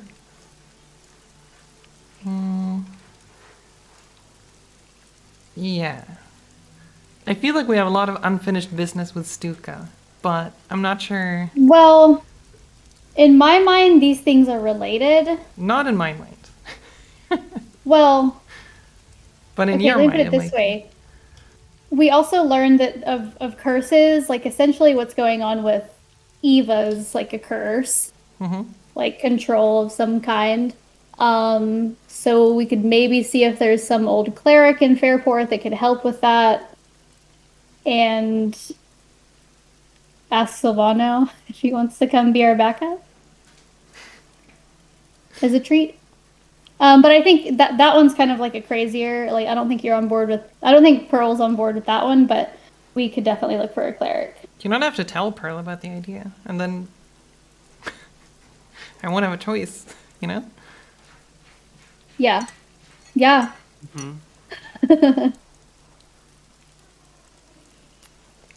Okay. Okay. Yeah, I think we're heading up to Fairport. I don't think we have any other matters really here Yeah. for now. Yeah.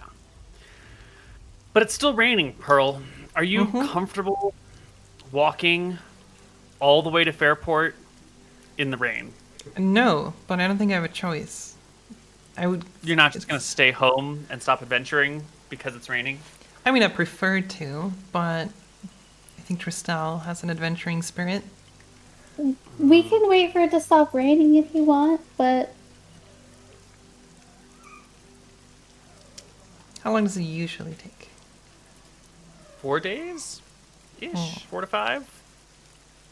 In the rain, it'll probably take a little bit longer, maybe 7. Because you can like slip down hills and get your fur covered in mud. Oh, I meant like how What long was- does the rain usually last? Oh, well, I don't know. Okay. A day. But it's been 3 days already, so. True. But just looking ahead, you know all the little dry valleys are now going to be rushing streams or even small rivers. And going up and down those hills between here and Fairport, they're kind of, they're usually fairly dirty hills with not a lot of growth on them. So that means they're just going to be muddy all over the place. You got visions of yourself like slipping down and just being caked in mud head to toe. We can borrow gonna be- Henrietta's boat. Yeah, I was gonna ask. Actually, is there passage to the coast from here, or? There should be. There's not. She Oh. had sent her boat back with her rowers, the small boat that they had brought up the river. You could, craft a boat or find, make something that could maybe float you down and end up outside the swamp and then maybe come out to the ocean. But you don't have the means of propulsion to go all the way up the coast like this. Especially since this is against the current. The ocean currents come southward at this point. So... Okay. Yeah, Ugh. I think it might be nice to wait a little bit at least. Okay. Well, Like, I don't know, maybe until... Yeah, how long do we wait? I guess until the rain stops, like... Or let's wait a maximum of 4 days, and if it's still raining, we'll leave. Are you gonna keep trying to read the letter? No. Maybe not. No, I will dang. not try that. Dang it. well, we wait in town 1 day, 2 day, 3 day, 4 days pass. And I need another 2d6, this time from Pearl. And the rain just continues. It has not abated in the slightest. And we're on what day? This will be the 8th of December. 8th, okay.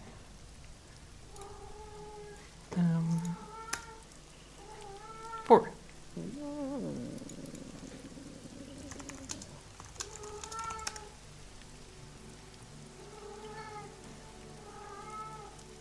Thor has opinions about this. Thor, Yeah. hey.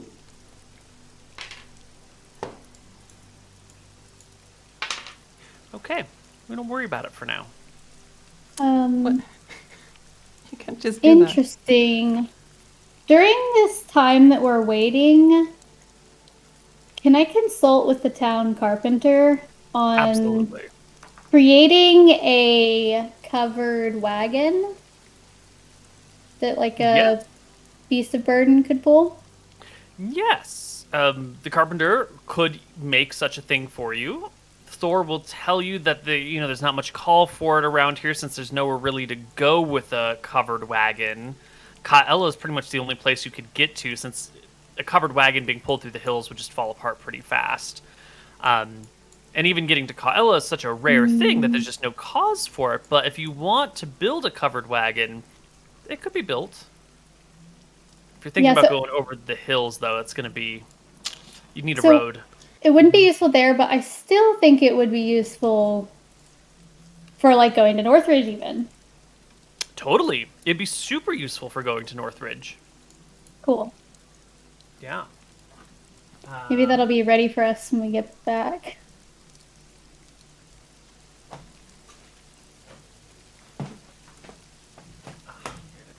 Let me just get you a price on a covered wagon.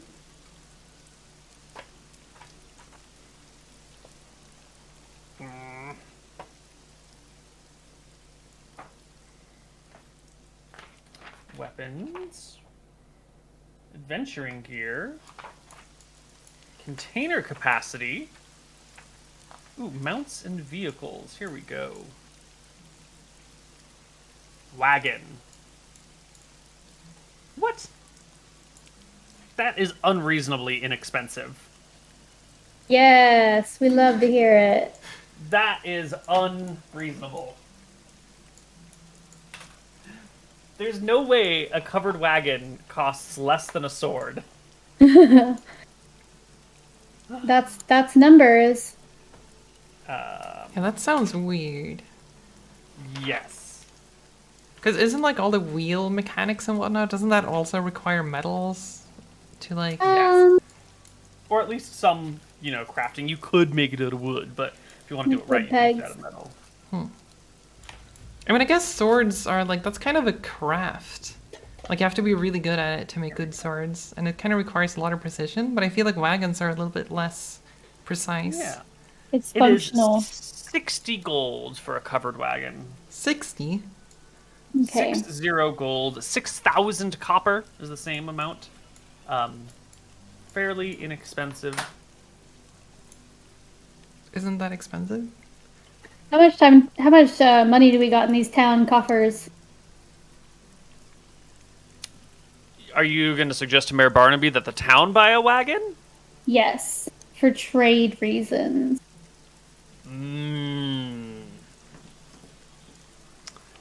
Well, the short answer is that he's really not interested in spending town money on a wagon that goes to Northridge, where there's just like a weird necromancer.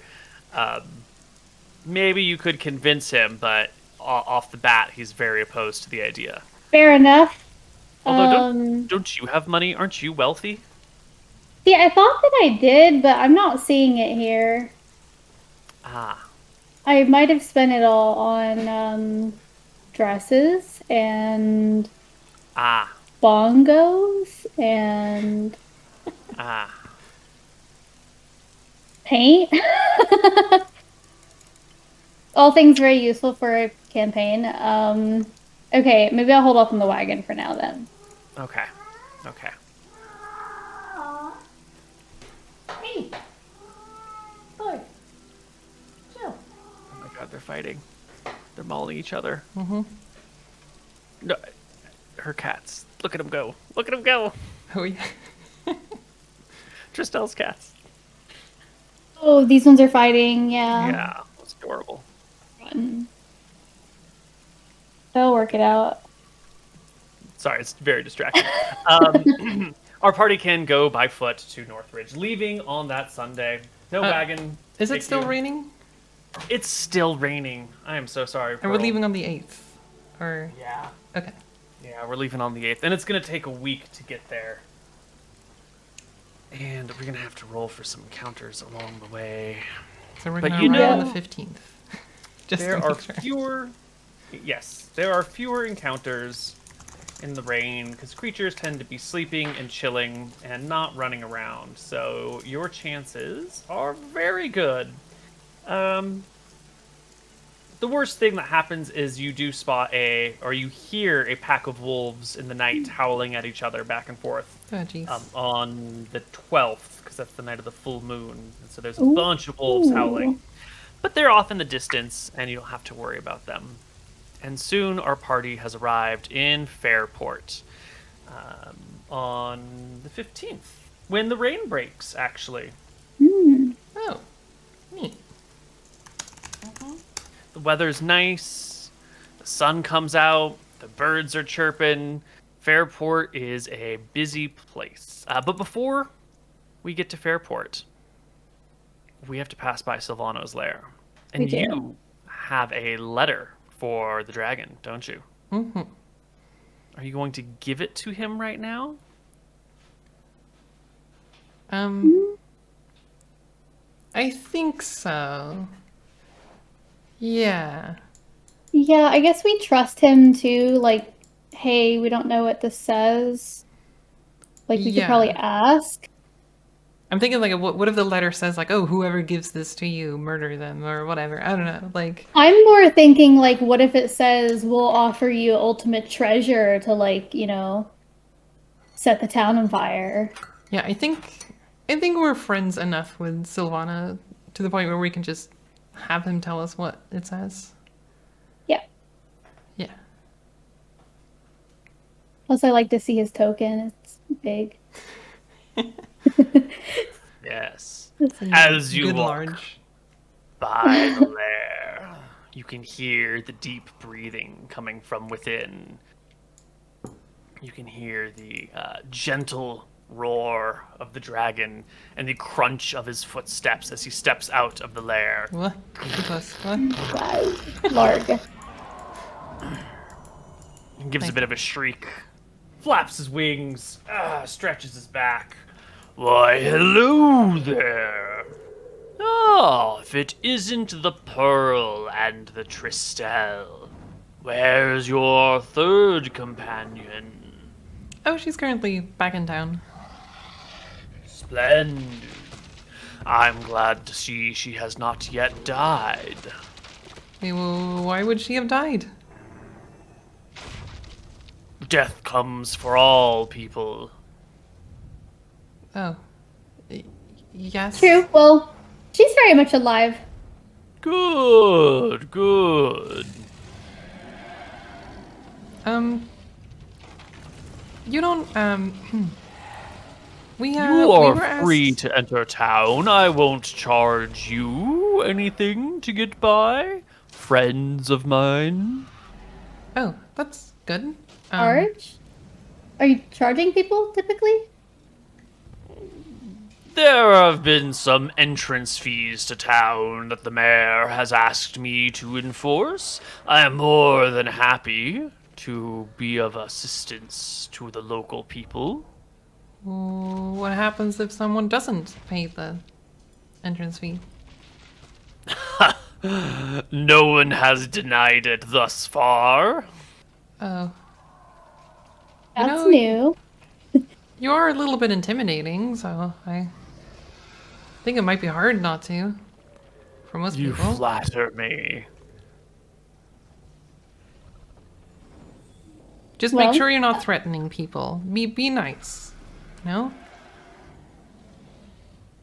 He takes a couple steps closer to you, gets his head real low to the ground. Do you feel threatened? I mean, a little bit. You're very large. You're a very nice person, but you are very, very, very large.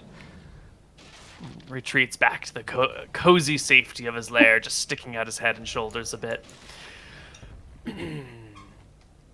Well then, So thank you for your kind words, little Pearl. sure. We actually came here. We have an errand. This might be a little bit weird, but there's a. Are you familiar with draconians? His nostrils flare a little. Yes, I have heard of their kind. So we have some draconian friends that live on the western part of our town. And they had heard of you, and they wanted to send you a letter. And they asked us to deliver it. Wise of them not to come in person. Yeah, I imagine your kind are probably not getting along together very well, right? I don't like to make such sweeping statements. It just seems like the Draconians' method of, reproducing seems to be run contrary to yours. They are parasites. But the ones near our town, they're friendly with us. We haven't seen them do anything like that. And anyway, they wanted us to deliver this letter. We don't know what it says. Maybe you can help translate it, and I'll slowly walk forward and hold out the letter. He'll take a hand and pinch out two claws and grip the letter and hold it close to his face and then further away and goes, "Oh, this writing is so small." Grumble to himself a little bit. Eventually find the right distance and scan the letter. And you can see like some sort of gas or smoke emanating from his nose as the letter goes. And you can hear the swishing of a monstrously sized tail back and forth inside the cave, even smashing against the wall from time to time. So, what does it say? Before- What does it say? They are offering me many things in exchange for dragon eggs. Oh, so they Well, want a that's treat. ridiculous. It's most ridiculous. Oh, yeah, that's ridiculous. He growls. Well, I want to like kind of go forward and like grab the letter. We had no idea what it said, and if we had, we wouldn't have offered this to you. That's clearly an outrageous thing to ask of you. He growls. Would you like to deliver a message to the Draconians? Tell them to make their requests in person next time. Would that be a good idea? Not if they wish to live. I'm gonna lean to Pearl. I think he's threatening them. That's the message he wants to send.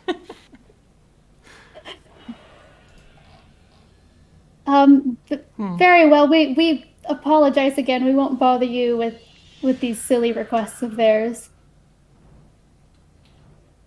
Do like a bow and a flourish. We'll be on our way. Yeah.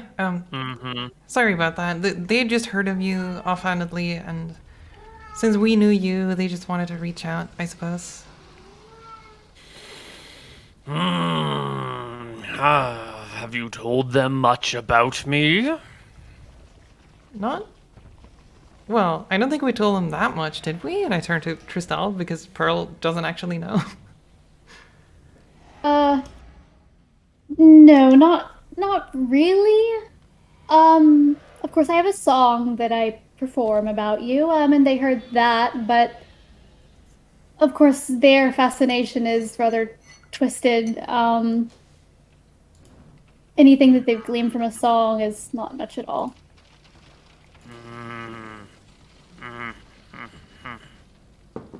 He mutters to himself, and without a word, stomps back into his cave, disappearing within the shadows. Oh, I wonder if we offended him. I don't know. Maybe. Should we? Probably. Do we apologize?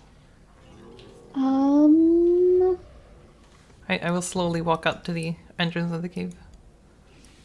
Sylvanas, are you okay? Yes, comes the deep voice from within. Are you fine? Are you okay? I'm in good health.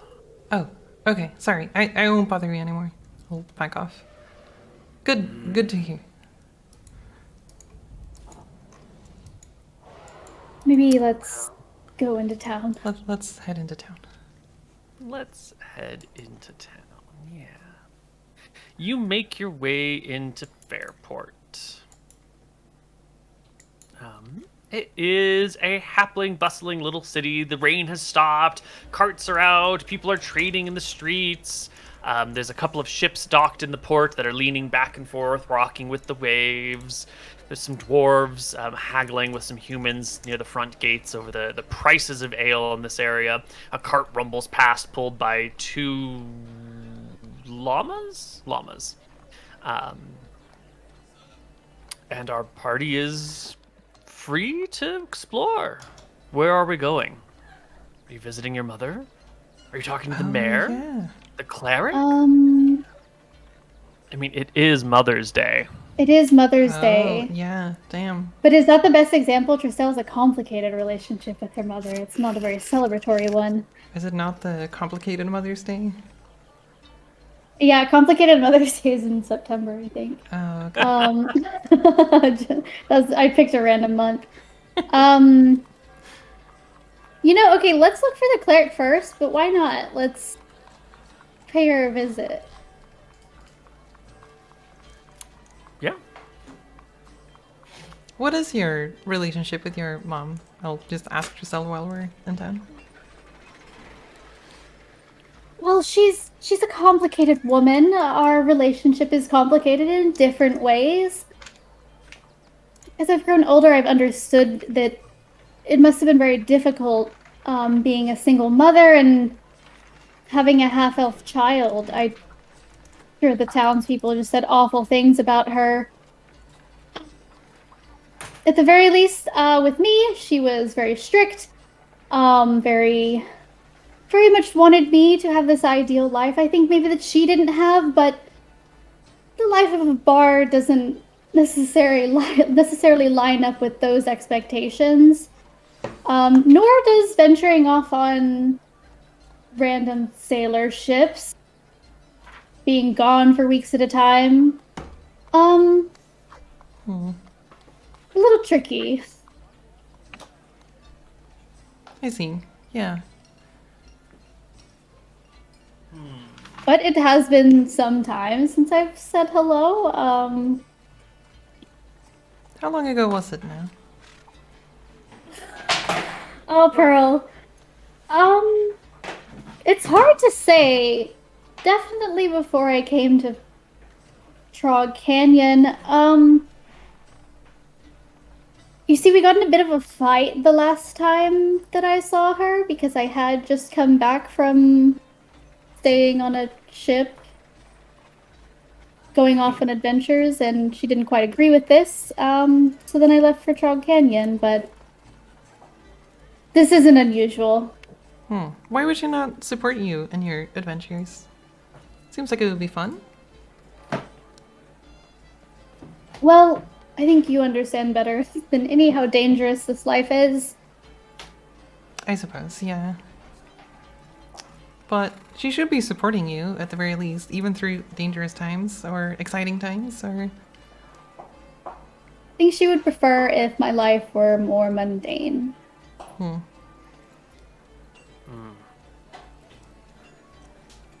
On your way to the cleric's temple, in this busy town with all sorts of stuff happening, you will see coming down the road an unusual sight. The crowd of this town, which is used to all sorts of strange things happening, sort of parts a little bit. The wagon pulls off to the side. Some people that were walking down the road quickly move and gaze down the street, kind of forming a corridor. And walking in your direction is this... He's maybe like 4'9", 4'10", so sort of a short man with like aquamarine hair and like webbed fingers. No, like for clothing is just sort of like a sash around the waist with like an angled kilt thingy coming off of it, and a beaded necklace around his neck made of like some sort of multicolored pearls or mother of pearl sort of things with a large shell hanging off of it. In one hand is a short sword that is currently unsheathed, but held not like in an aggressive way, sort of by the handle with the blade going against the back of the arm, so walking around with it but unsheathed, and headed down the street towards you. I mean, I will probably just follow the crowd and move to the side. Yeah. Tristel, you'll see his eyes are locked onto you. He's got a thin frame, semi-muscular body. Not much in the way of description other than that like long flowing aquamarine hair. Sort of a teal colored skin, like really light teal, more of like you might think of it as like a sickly green. Yeah, so he's looking at me, kind of like, is that really? Not sure. Does he seem like familiar in any way? No, absolutely not. Wait, do you know that person, Tristel? I don't. Wait, is that a sea elf? Is that... The ears are hidden, but otherwise, webbed hands. If you look down at the feet, webbed toes, sea green hair. It's got an aquatic necklace made out of seashells and stuff. Like it's kind of common around here, but... Do you think he could be? I mean, maybe. This interests me greatly. So I'm gonna go just walk up to this person who's looking at me. Yeah. Excuse me, do we know each other? From a distance of maybe 10, 15 feet, he stops and delivers a long, slow bow, where he goes like practically horizontal with the ground, and then stands up fully, shoulders back, chest out, and then with one hand takes off his necklace, the hand that's not holding the sword, and hands it out in the street towards you. Tristel, my daughter. Lovely to finally meet you. What? Sorry? This is your dad? I have no idea. I'm gonna take the necklace and like look at it. Is there anything I guess I notice especially about it? Made of like mother of pearl style pearls, so sort of that weird iridescent, multicolored sheen to it. And there's a single shell dangling off the center of it. It's very well made. It looks very pretty. You've got a good sense that you could sell for quite a bit of money to the right person. It's all very abrupt. You know, there's not a lot of introduction or chit chat. It's just sort of, here I am. I'm handing you this thing and telling you that I am related I'm to your you. father. Yeah. It's very abrupt. Bewildered. Oh, you must be mistaken. My father hasn't been seen really since I was a baby. I have seen you, Tristy. I like shudder. Nobody calls me that except my mother. That's. Are you serious? He shakes the necklace at you again. Take this. This is for you. Okay, I'm gonna take it. How do You I nod. know that you're telling the truth? Man who I've never seen once before in my life. He like opens his fingers to show you the webs between them. Yes, I see that. You're a sea elf. I'm half sea elf. This look over there. There's a woman, a human woman. That's not my mother. Who would pretend to be your father who is not? Well, I'll have you know that I have found a great deal of success for myself in this world, so I know not why anyone would claim such a thing, but surely there could be some I have benefit. seen how successful you are. That is why I bring you a gift. This necklace. It will protect you. Protect me from what? He seems content not to tell you. You said you took the necklace from him? Yeah. Yeah. He seems satisfied at this. You've taken the necklace. He told you he was going to protect you. He seems content. I hope to meet you again one day, daughter. Please do not waste the magic of this necklace on petty things. Well, what is your name? Do you not know? I am Aquinas. I don't know. My mother never told me. Have you spoken to Aquinas. her? He looks awkwardly around. Is she here?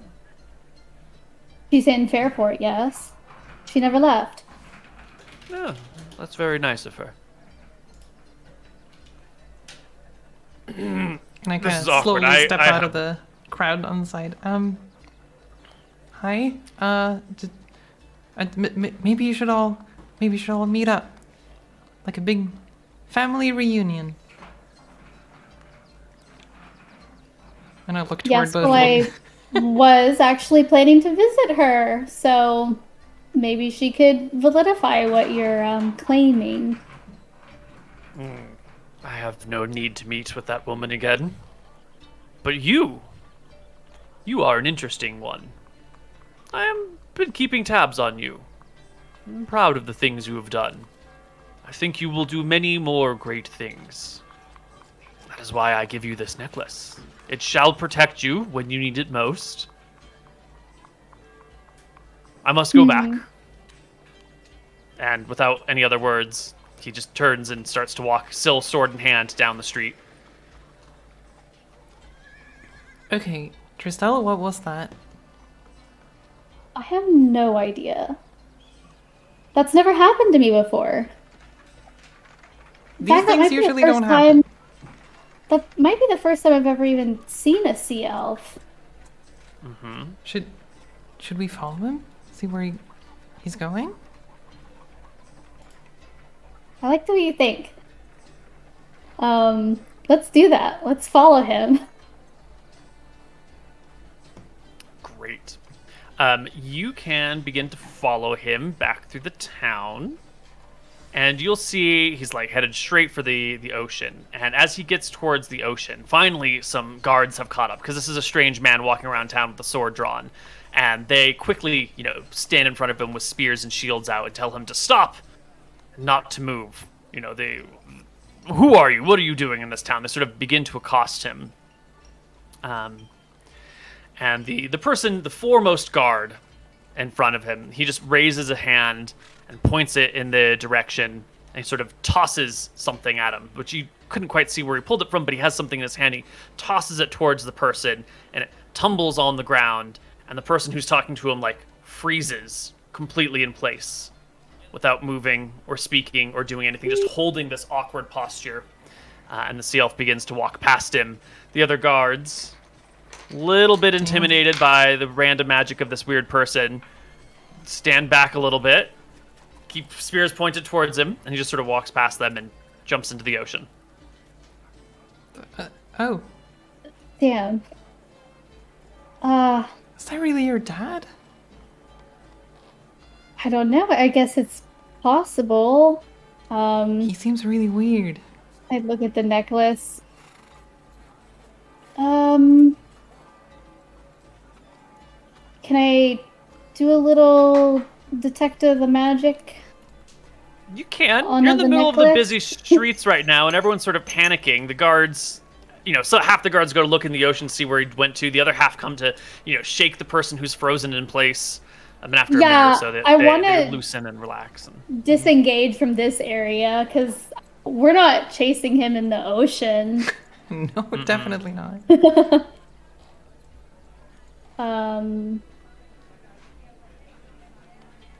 Okay. Yeah. Then maybe I just put the necklace on for now, and it kind of looks nice. It fits the vibe. Mm-hmm.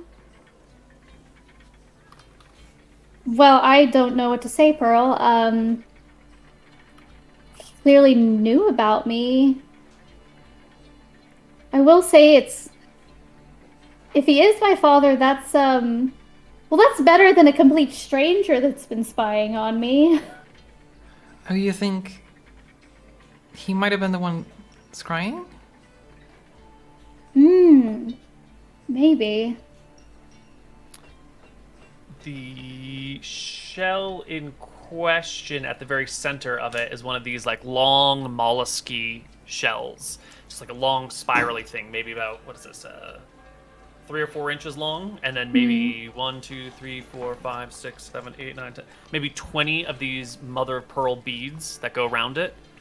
And it's sized for someone, he was 5'8", he's about your size-ish. So yeah, it fits easily. It's maybe a little snug to pull over the head. Not a lot.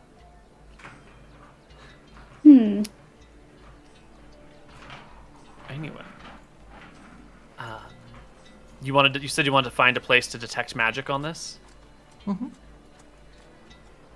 Yeah. I'm guessing we should either... Yeah, where do we go? We could go to an inn, back alley, or... You need somewhere where you can be undisturbed for 10 minutes while you cast. Or go visit your mom. Well, she might not have... I want more information about this before I bust in, Bust in your mom's place and start ritual casting. Because I have questions. Mm-hmm. Can we go have tea somewhere, and then just sit down and meditate? Cozy cafe. The casting is still going to be pretty obvious of detect magic. Can we Maybe find the tea a shop won't hipster mind. place that seems a little bit appreciating of magic, some witch vibes, or some place that's called the Black Cat, and their logo says stretching black cat, and there's a witch hat theme somewhere. And they have divination tools. Exactly. And tarot cards. Unfortunately, such a place does not exist in this town at this time. I was really There's hoping that there would whole like fear of magic from the war that happened. People are usually pretty sketchy and That's are why it's sketched out extra by edgy it. for the youth to like lean into that, you know? That Yeah, makes It's too sense. early. So then It's too maybe, early. yeah, with that in mind, I probably wouldn't just be doing this out in the open anywhere. Mhm. But I am extremely interested in this necklace. Like, it's kind of derailed. Yeah, I can't go visit Mom without Yeah. information. We should I go do to want to an make inn. a quick. Yeah, I want to actually make a quick stop at a jewelry store, and I want to like ask about the materials and specifically like the pearls. Like, what are the quality? Like, what are Oh yeah, to they like are appraise it? super impressed by this necklace.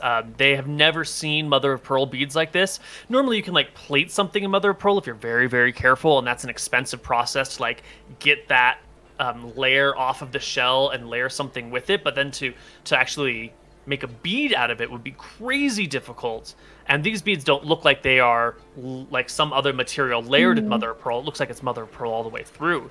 They say examining the edge, seeing that there's no like overlapping sections of something that's pasted over something else.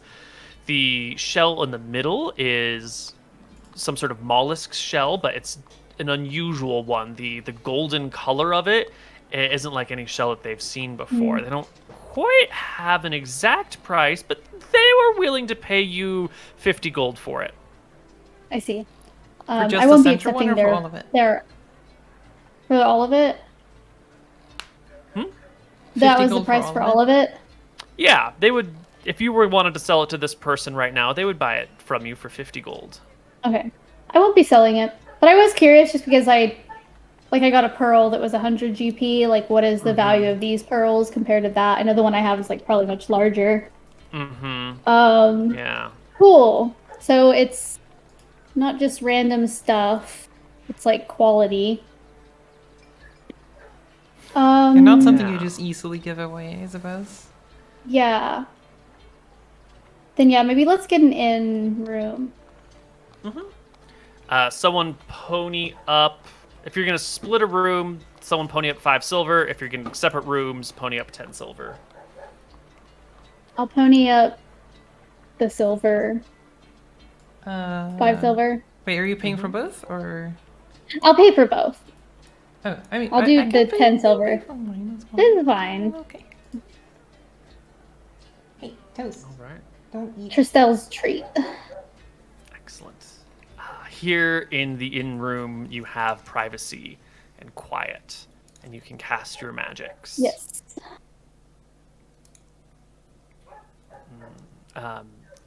With a quick detect magic. Hold on. Neighbor's dog gets very excited. What are you doing? With a detect magic spell, you can see that in the whole area there's a moderate amount of magic just sort of swimming through the air and the materials and the water and the door and the everything. But this necklace is radiating a very strong level of magic. There's definitely a heavy enchantment placed on this thing, an abjuration enchantment. Okay.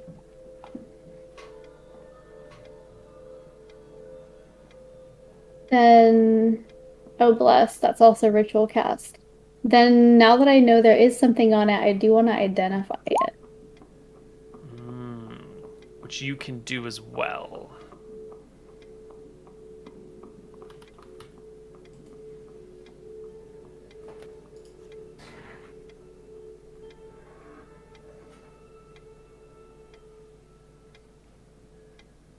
This is an amulet of life preservation. It needs to attune to its wearer, so you have to hold on to it for a certain amount of time and connect to it. But in theory, this will save your life once, and then it will break. Oh, How does it save Then- you? abjuration. Oh. Abjuration. Protect. Well, then I guess he wasn't lying. This will protect me when I need it. That must be really like, expensive, too. Like, those magical properties specifically. Yeah. Yes. Who would give away an amulet that will Yeah. save your life? Yeah. Well, in that case, it seems authentic at the very least. And unless your dad is extremely rich and powerful, this is a very, very nice gift, I imagine. It is. It's very confusing, though. Yeah, I don't like the especially way when- he talked about my mother either. He didn't even visit her. I don't know what to think. Yeah, seems to be quite a stranger. But somehow still not. Yes, well, it's one that's looking after me. So I will put that necklace on. Mm-hmm. Excellent. Make sure it is marked on your character sheet. Yes. Amulet of Life Preservation. Oh, I can probably like actually grab that from. Ooh, it's actually not a standard item. Okay, Yeah. cool. Then neat.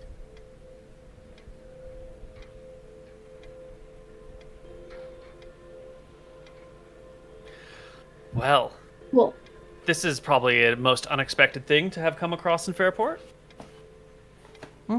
yeah. You were gonna visit family, just not in this way, I guess. Well, What a dad move of him to come up on Mother's Day and be like, I'm gonna give you this. on to Fairport, perhaps. Wait, what? Or The temple in Fairport, the cleric. Sorry, Right, oh yes. because Tristal Yeah, thinks I'm let's- charmed. right? Well, okay. Maybe. There's maybe you're charmed, but maybe Eva's charmed? That seems likely. You know, like part of the puppet thing, her like going out to meet him and not really knowing, like there could be some tomfoolery. I think either way a like more experienced cleric could be useful to get information from. Because Annabelle is a level 1. She's done great work, but she's a small town cleric with limited experience. Okay. We are looking for the cleric in this town, and we're gonna say.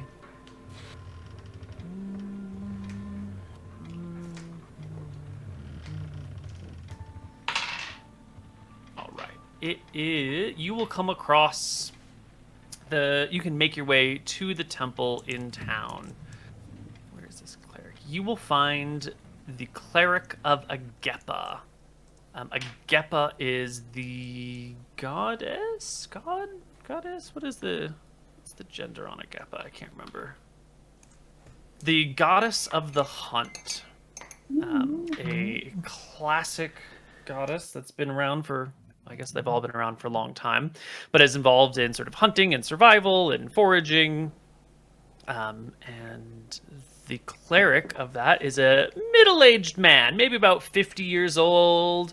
He's human, 5'7" ish, 190 pounds. And he's kind of drunk when you find him in the temple. The temple looks a little bit, I don't want to say unclean, but someone hasn't swept up in a couple of days. And it's poorly lit. And he's sitting down near the front of it on a little bench with a bottle of wine in one hand, kind of hiccuping to himself as you arrive. He stands up and kind of splashes the wine about and goes, "Welcome to the temple. I'm the cleric, Tempe." Hello, we had heard there may be an elder, a cleric, one very experienced with different kinds of magic, learned. Is this you? Are we looking for someone else? I have lived a long life. I've got lots of experience, and I'm divinely connected to the greatest goddess of all, Agepa, goddess of the hunt. And he like shows off his amulet that has her symbol, which is like a bow and arrow, notched and drawn. Welcome. How can I help you find your quarry? What are you searching for? Do you need a blessing to bring down a stag? I don't know if they can actually help us. Nonsense! Nonsense! My ears are good. All hunters must have excellent hearing if they're going to catch their quarry. And you should probably also check out Agepa. Look at you. You're a predator. You see those forward-facing eyes, those long whiskers? Mm-hmm. You're a predator. I know am you. Actually a hunter, so thank you very much. You and I should be close friends. Come on in. Have a drink of wine, he says as he hands you a bottle of wine that's half consumed. I'll just grab it instinctively. Whoa. Is there another glass? Nonsense. Nonsense. Hunters don't need glasses. We share and share alike. You know, when you're out in the woods and there's nothing around you, you don't have a glass. You just pass the bottle around. True. And then I take a very small, like, symbolic sip. So it looks like I drink more than I actually do. He kind of just threw the water... Or sorry, threw the wine on the floor, right? No, like when he right. motioned with the bottle, some splashed out of it. Oh, I There's see. Okay. Still some in the bottle, yeah. Okay, I'll take a swig as well. Excellent. Now you've received the blessings of Agepa. Yes, praise be to Agepa. Yeah. She knows how to party, I think. Yes, we come here. So he's feasting after hunting. They go hand in hand. It's true. We actually have a question. Maybe you have the answer for. We heard that clerics such as yourself, may have knowledge about breaking curses, charms. Yeah. Can you do this? Do you know anything about it? Do you want me to remove a curse? I can remove a curse. Yeah, totally. Who's cursed? Bring me the cursed one. I shall uncurse them, he says, making a bow and an arrow symbol in the air. How does uncursing work? What happens? So let's say you're the cursed person. Let's see I'm the cursed. Let's just say it's you. All right, go stand over. Well, hold on. He searches around. He grabs an apple from a barrel of apples nearby. And he goes, go stand over against that wall and put this on your head. Okay, sure.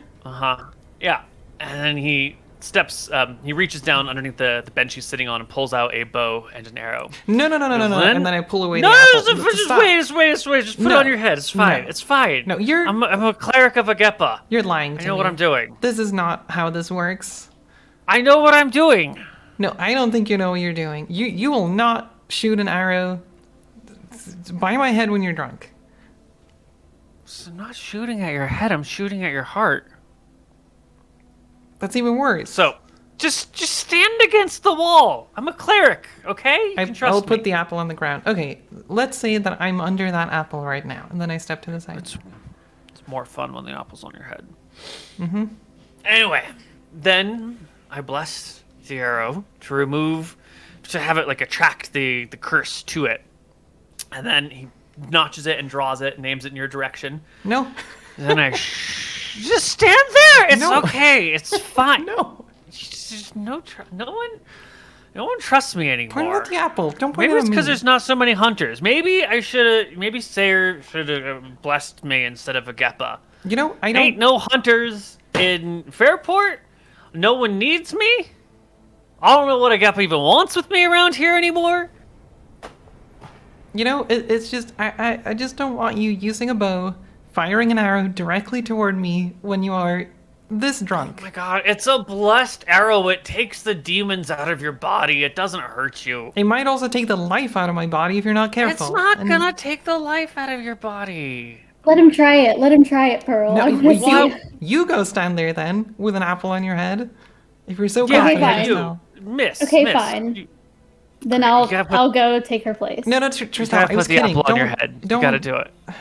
this Don't is- listen to her. She doesn't know what she's talking about. Oh, She's not God. even a cleric. I can't watch, and then Pearl will look Maybe away. Alright. this is so- apple shaped.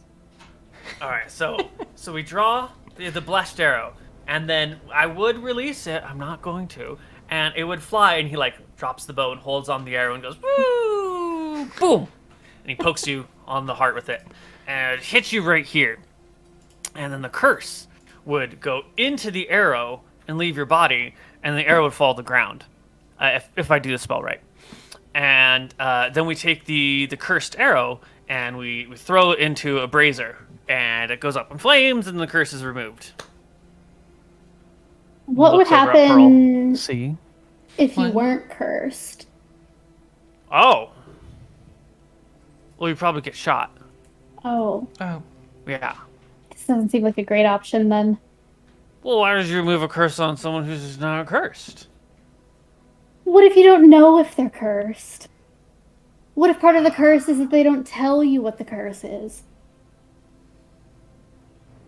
I see. It's a different problem altogether. We need like a detect curse or something. It's totally different. Do You don't have just that? start removing curses from people. I mean, this is ridiculous. Can you detect the curses? Yeah, of course I can. does it also involve pointing weapons at people? No, you just gotta lie down on the slab, and I sprinkle some holy water on you, and I read your auras, and it takes a little while, but yeah, this is gonna be done. Okay, that sounds more It's peaceful. like 10 minutes. Yeah. Who's the cursed person? I'm gonna gesture to Pearl. The maybe cursed person is right here. We just want to be sure. Pearl, Well, I don't think I'm that's okay. cursed, but What's your curse? I don't know. Tristel is the one that Is it? suspects something. I Are think you she might be cursed to have your friends charmed be mean to you? by a necromancer. Oh, yeah. That's And bad. they're so tricksy, and you can't tell. Well, there's that, and there's a gate spell on me, which I also don't know if that's a curse or why that That's is not there. a curse. Okay. The gate is.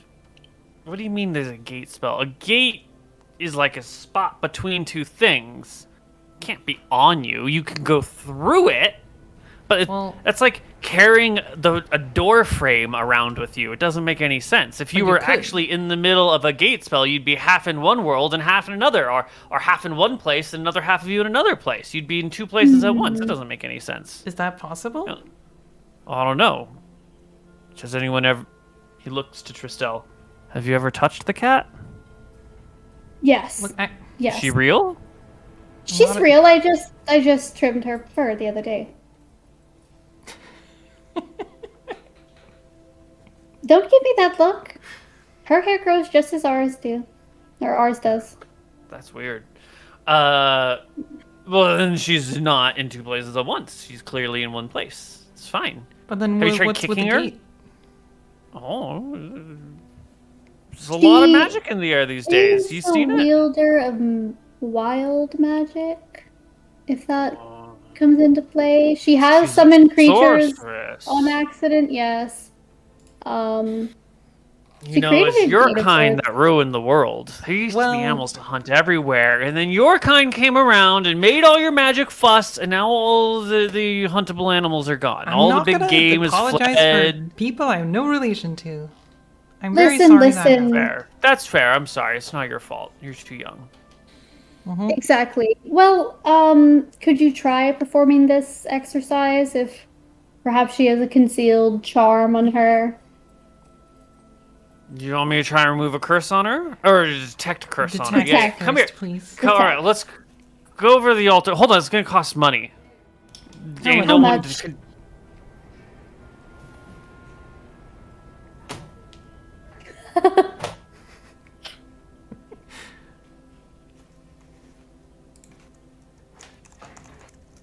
Here's my... Here it is.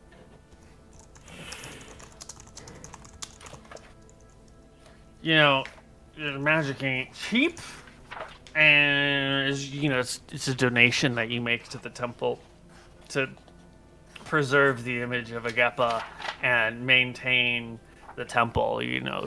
Priests gotta eat And and all that supply it jazz. with wine. Sacramental wine. Yeah, you gotta make sure you're blessed.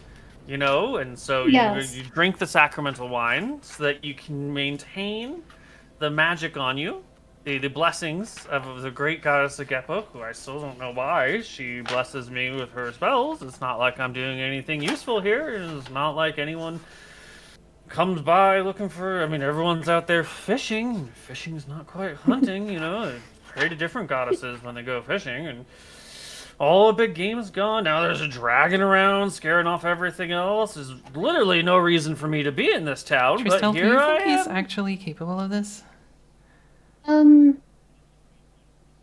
Maybe. This one doesn't result in injury. Okay. Yeah, Okay. stop whining. God, such a baby.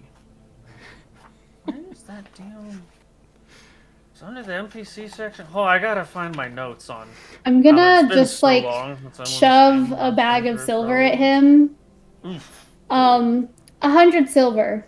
Does that suffice? No, it's 10 times as much as that. Here it is. Here it is. No, it's not there. We could get you some wine. No. You seem to Oh, here. like that. Here we go. I found it. Yeah. It's 100 gold to detect curses on you. 100 gold. Yeah. Just for detection? Expensive. Yeah. And what about removal? He goes to open his book again, fumbles through the pages. Remove curse. It's been a long time since someone's come asking for spells. I used to have the stuff memorized. Remove curse. Also, 100 gold. Oh my gosh. That is way Yep. too much. This is too much. Especially because we're not sure. Well, don't waste the gods' time with things you're not sure about, Gods are powerful, but they don't like you coming up and asking them for favors that you don't really need. It's rude, It's another reason we charge money is so that people aren't just wasting our connection to the divine. You gotta want it. And if you really want it, you'll find a way to pay for it. I mean, you Yeah. accept other things in exchange. That necklace you're wearing, that's pretty. Well, I'll take that instead. No. Oh, no. You got anything else? I don't know. Maybe. Can we do you a favor? Is there something you would like to see done by adventurers like us? Yeah. I'd like to see 100 gold appear in my pocket. Actually, in the donation bowl, technically. Oh, okay. What if, as you've been saying, people are more interested in fishing than they are hunting, and it's really, really such a shame. Now, this goddess of yours, Agepa? Agepa, what if we were to throw a small festival of sorts outside the temples? I am a bard, one that often draws quite large crowds, and we sing songs about her, encouraging everyone to hunt and give lots of Did you gold to the just- temple. Did you just offer to pay me an exposure? Well, you could use it now. Oh my god. Get out of here, you kids. Get out of here. Can't believe this stuff. I'm gonna throw you a party Daddle. instead of paying you for It would do anything. wonders for the church. Piece of shit. But Sure. You throw a party out here, everyone comes, they see the bard and the bard's magic, and somehow it helps the church. Yeah, sure, totally. We accept donations, all money, all proceeds from the concert. Think of it as a fundraiser. Well, that's different than exposure. Fundraiser, I mean, then money changes hands. Sure, if you can raise the money and then pay me the money, that's great. But that's Alright. just payment with extra steps, so I don't know what we're talking about, really. well, we would be lying to the people who are donating. because we're kind of using the money ourselves instead of donating that money. So, It's going to the church. well, I guess. Kind Sounds of. pretty dishonest to me. I mean, sometimes, if the people are your quarry, you gotta lie to your quarry, juke them and jive them and hide from them. But, like, the people of this town are ours to protect. They're not the enemy. There's no reason to lie to the people we're feeding with our hunting. It's not good to lie to them or manipulate them or cheat them. That's fair enough. Well then, I don't have the gold, so You don't have the gold? Aren't you some famous bard? Don't I know you? You look familiar. yes, I'm Tristel, and a bard's life is an expensive one to maintain. Well, when you know that she's cursed, bring her back with some money, and we'll get rid of the curse. Or if you just make a bunch of money, you can see if she's cursed. How does that sound? Okay. Sounds Fine good. with us. I'm gonna keep this bottle of wine and like throw the rest of it back. Wait. Oh, drink it. You mean? Okay. Yeah. Got it. He, applauds. Good. Let a Gepa into your heart, Bard. It's I good just to. kind of like shove it back at him. He takes the bottle and looks for any last little bits. You gotta maintain the blessings on you. What's the point of living things if the gods aren't. If they're not here to help you with your blessings? Yeah. Let's go, Pearl. Let's go. Don't forget, Agepa helps you find your quarry. She guides your arrows. She'll help you find what you're looking for in life. Agepa's great. Ageva. Okay, Tristel, I don't know if we can trust that person to do this. I don't know how capable they are. Well, I will say they do run their establishment well. They don't take he's no fool, so Yeah, I'm not sure. It's a lot of money, and after all, we don't know if I'm cursed. it's true. If the curse were too terrible, we'd probably know by now. Truly, the only thing you're cursed with, Curl, is a very open-minded soul. Very Is that a open heart. curse? Yes. Gentle soul. Yeah, he could be fun to drink with, but What I if? think I won't be attending this temple anytime soon. What if we give him more to drink? Pearl! Look, I know people just randomly do things they're usually not supposed to do when they're very drunk. And, maybe he'd give us a discount. It's true. If we convince him a little extra how important this is. Well, let's put that theory to the test. I am not one to say no to let's drink more with people, and maybe we get something good out of it. So, can we find some I guess I don't have a whole lot of money to spend on really nice wine, which is why we're in this problem. But let's get some we'll have you blowing fire, strong wine. It might not be good, but it is strong. That ethanol breath. I have 5 gold. I don't know how I much have wine usually 11. costs. So you want 151 here, something that you Yes. can blow fireballs with. Got it. You can find some stuff in town. How much are you looking for? Enough for the 3 of you for one night? Well, something I feel like I would want to symbolically also drink with this person. Yeah. So we would also need something, not just giving him things, right? Okay. Yeah. So you'll need like 2 bottles for the 3 of you. That should be enough. That'll be 8 silver for 2 bottles of this high proof wine. Okay, I can do that. Cool. Excellent. Okay. Back to the cleric. Yeah, what was this guy's name again? Tempe, Tempe. like the city in Arizona. Okay. Let's do this. That's a bad idea. I'm so happy you brought it up. I'm concerned. You head back to the temple. And Are we there's the indoors or cleric. outdoors in the temple? Indoor. He was sitting indoors. There's an outdoor area with a garden that is like not well maintained. What's But the he's chilling environment? inside. What's the vibe in this room? The vibe is supposed to be welcome to the holy place where you can like engage with the goddess of the hunt and archery and chasing quarry and like finding the things that you're looking for in life. But the actual vibe is like, A little tacky. yeah, I mean, not so much tacky as like someone who's given up on life.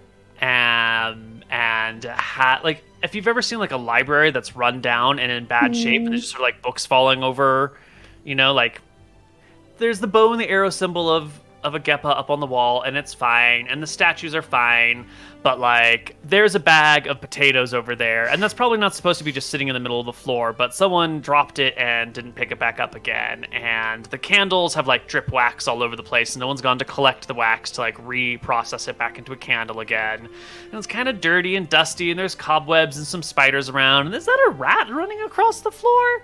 It's just sort of like, it's seen better days, much better days. Not fully For abandoned, sure. but like, Not being kept up. yeah. It's a little slovenly. But he sees you coming back. Looks at the two of you. You find the money? Is it time? Come on. Put the apple on your head. We'll get the curse god. No problem. We did not come with money. Instead, we would just like to come and enjoy the energy, the blessings of our goddess Geppa. And then I offer this You've liquid. changed your mind real quickly, he says, grabbing it and taking a sip and making a face. You've 180 on a Geppa. What's led you back here? What moved your spirit, young lady? Oh, well, it may have been the half bottle of wine that I chugged on our exit, but really, it just came upon me as we were wandering through the streets of Fairport. I thought, is that... Oh, yes, that is! This is the inspiration in my heart from a Geppa, and it led us back here. He eyes you warily. This is almost too good to be true. I need you to make me a deception check to lie to the cleric. It's fine. Wow. Nice. Wow. Yeah, he buys it hook, line, and sinker. He takes another swig of the bottle and goes, well, she's spoken to you just like she spoke to me. What'd her voice sound like? Because for me, it was sort of like a whisper on the wind at first. And just kind of followed it, and then it got like deeper and louder, and then like very focused and piercing. Ooh, that's actually exactly how I experienced it as well. I haven't experienced yeah. this. How do you experience it? You're just not blessed. Sorry, not everyone can be blessed. If everyone was blessed, then one would be blessed. You know, light and shadow, you can't have one without the other. You can't have a blessing without a lack of blessing. That's And rude. don't worry about it, kid. You're just not blessed by a Geppa. She just didn't choose you. But she chose that one. I'm gonna hand the bottle here. Try to find your blessing. In this bottle? You'd be Yes. surprised what you find at the bottom of a bottle. Okay.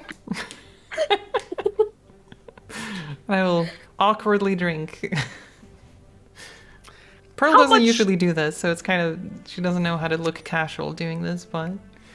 That's exactly the question I was going to ask you. How adept, how familiar is Pearl with drinking? I mean, she's seen a lot of people drink because it happens a lot in town. But she just doesn't engage with it a lot herself. So you're not. So it's You kind of wouldn't like have a I good can imagine tolerance. like she would like try to drink it as water at first, kind of like not knowing how strong the wine is, and like sort of starting out like that, I guess. Well, Pearl, first I just need you to make me a DC 12 Constitution check just to keep it down, because 151 is bad. What is 151? I never heard of this term. 151 proof. What does that mean? It's 75% alcohol by volume. Oh, God. Jesus Christ. You can get it as a Bacardi 151. Okay. Yeah. Con save? Or... Oh, isn't that Everclear too? I think so, yeah. Okay, that's a Yeah. lot. Give me a con save, Pearl. Okay. Okay. It's fine. Oh my god, that's a great roll. You keep it down. Hell yeah. Okay. Yeah. Oh, sorry. I clicked it again. Good thing I That was didn't get actually, that yeah, one. a really good roll. That's a really good roll. Yeah, you have no problem retaining this wildly... I mean, it feels like your mouth is dried out and on fire, and you're breathing like fumes of some weird thing all at the same time. It is nasty. Yeah. Jesus Christ. Okay. I'm just gonna... I guess I'm gonna just pretend like everything's fine as much as possible. Yep. Try not to make a face. Yeah. Yep. So, nice... nice church you have here. Thanks. It's a little dusty though, but Well, once upon a time, before you were born, I'm sure. How old are you, by the way? oh, I'm 23 somewhere. Oh, well before you were born then. During before the war. This was a great place. There's all sorts of people coming by, volunteers. People would send their kids to clean it up after everyone was done with service for the day. We're here now. The place was bright and shiny and spick and span. And then the war came. After the war, people were just not that interested in hunting anymore. I mean, sure, there were no animals around. There's all the distrust of magic, spellcasters and sorcerers and wizards causing a mess. And some people wrongly accuse clerics of being really not the source of the problem. The gods have given us our power and help us use it and tell us what not to use it. And so we didn't cause any mess. But, it's just sort of fallen into disrepair and ruin. Especially the last 10 years have been tough.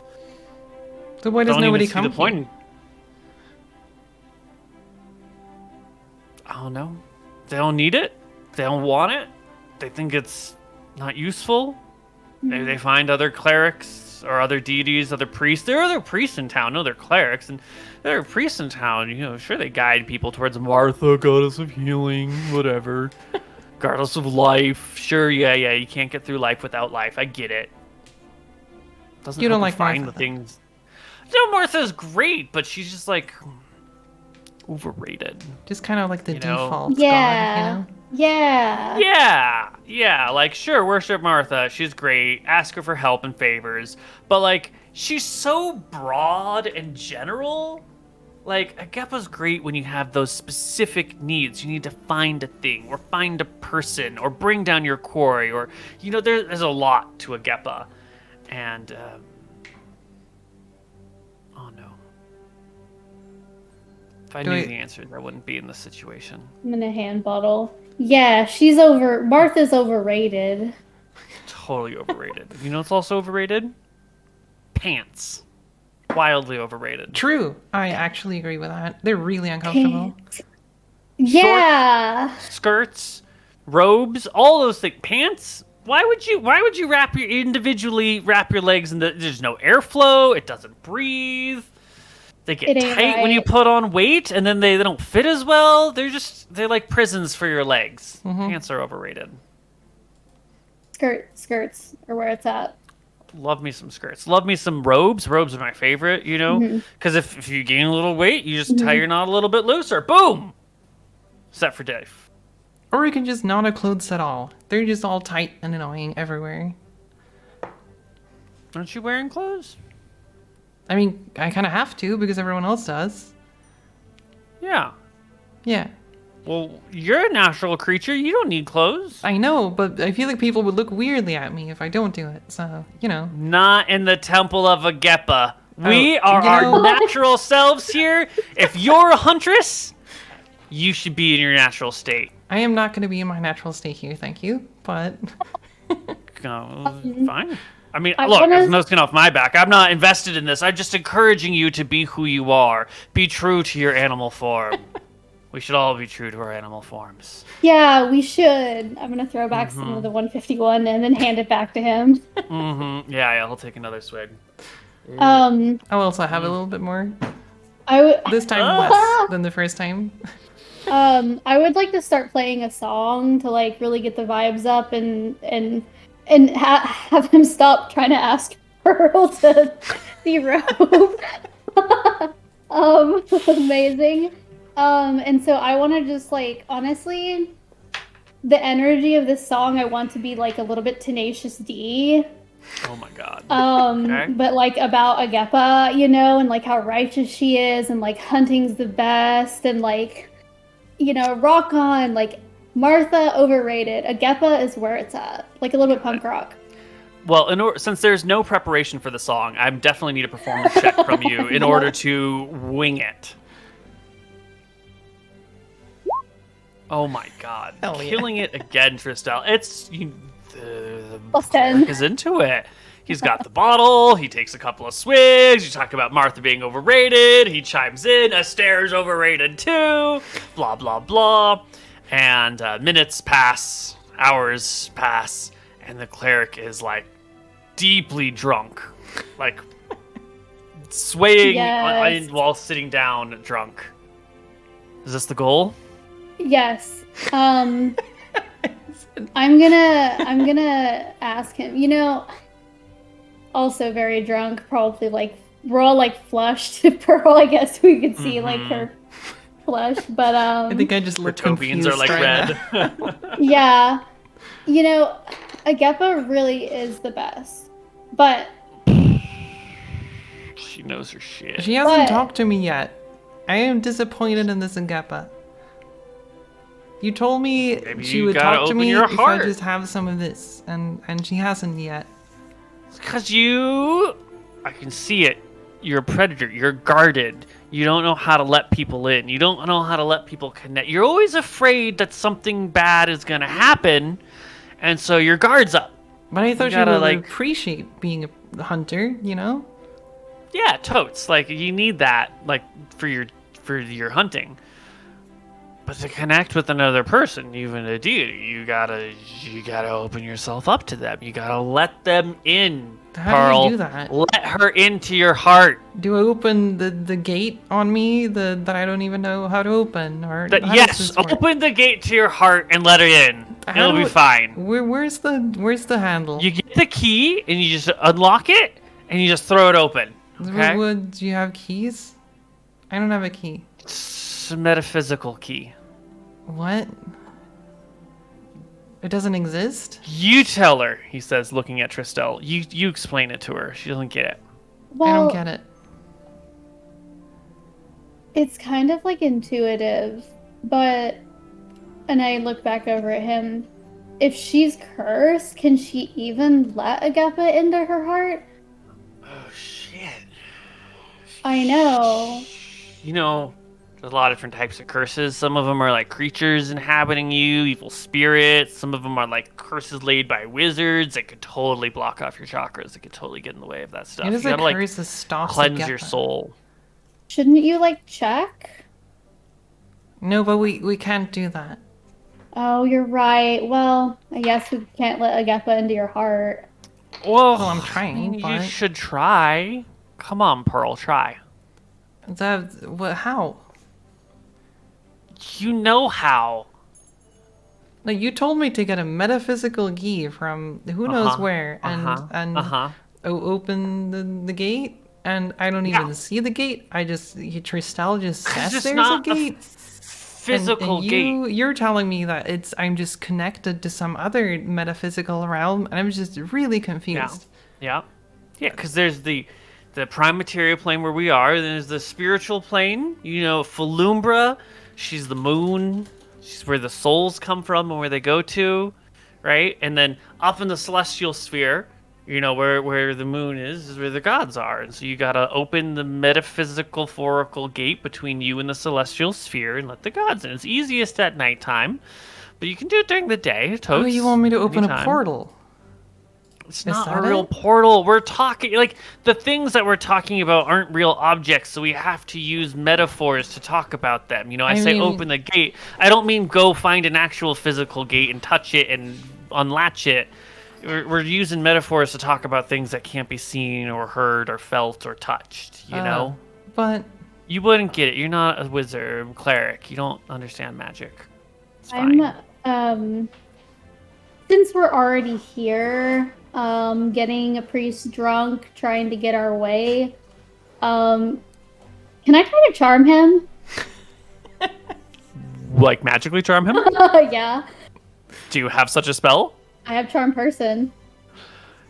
Then you may cast it upon him. It'll take, what is that, a first level, third level? Can I cast it at a higher? Or, okay. Casting at a higher level, just words. Sorry, it just lets me additional. Yeah, target additional. So it's just like an instant situation. Yeah, I have a slot for it. Okay, and you see that last sentence: when the spell ends, the creature knows it was charmed by you. Oh. Yeah, but isn't that already the case? Great. Yeah.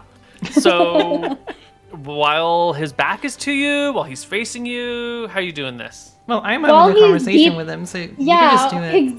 Exactly. While he's having this rant about letting a Gefa into your heart with the portal or not with the portal. Okay, so for real, I could open a portal. I think if it doesn't have to be metaphysical. It could just be an actual portal that leads us to someplace. I've done it before.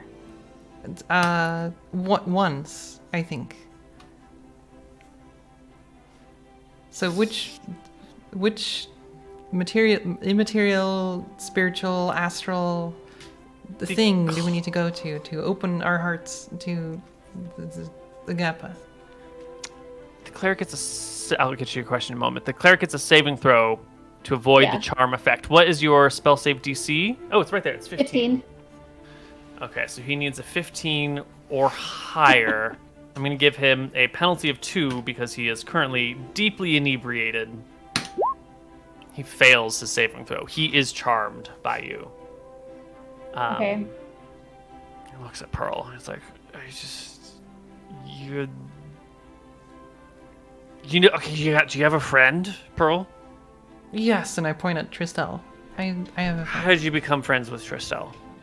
She came into town, and then we've been adventuring together, and then when did you become friends? At what moment did you go from this is a person I've seen to this is a person who's my friend?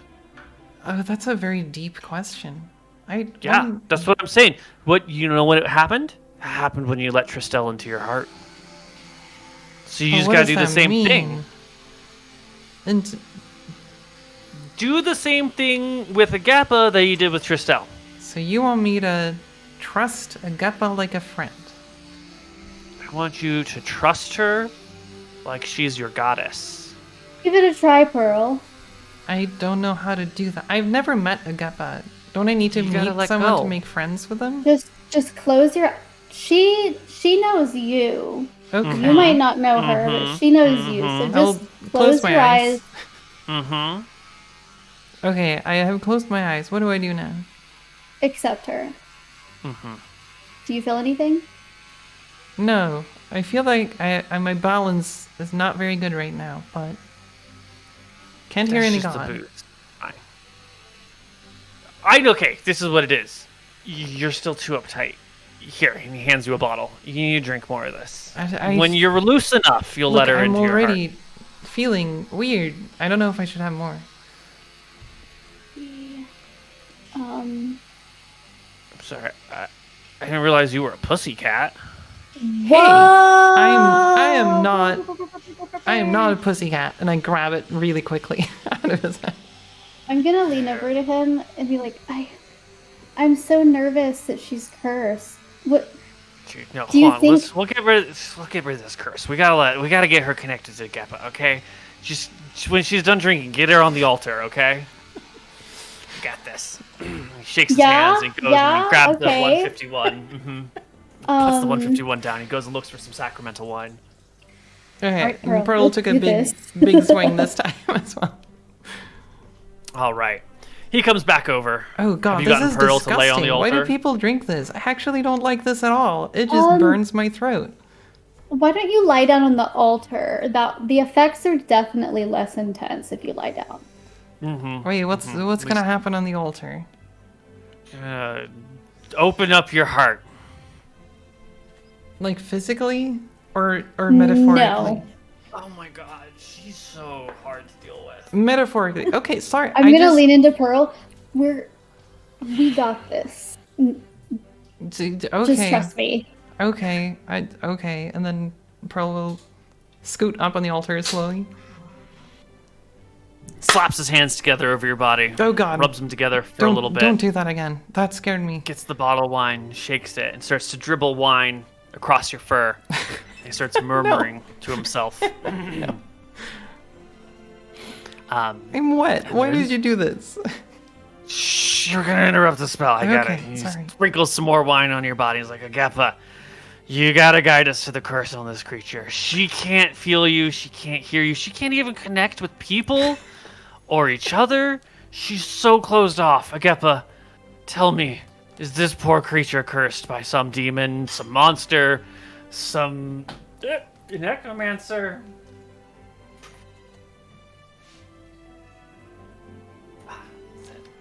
Was it red wine or white Yeah. wine?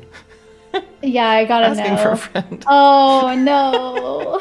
Roll me a d20 on a 10, on 11 or higher. It is red wine. D20. Woo! Is it white? Oh, thank goodness. I was also worried about that when he started pouring it. Too many physical alterations. Let's just see if our dearly beloved cleric friend can cast a spell. Because he's drunk and he's casting magic, and it might not go well. Because magic is hard to control when you're Can I deeply give him intoxicated. bardic inspiration? You want to inspire him? Yeah, go ahead. Yeah, okay. That gives him a, what is it, a d6 bonus to Let's this? see. My charisma. Oh, no, wait.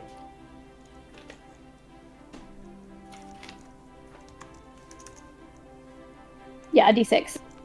Okay. Okay. Oh no. That seems bad. It's not that helpful, but Oh, It it was for the is- bardic inspiration, right? yeah, it's for the addition. She's like, yeah, I'm also drunk, so my encouragement is not True. as encouraging as it could be.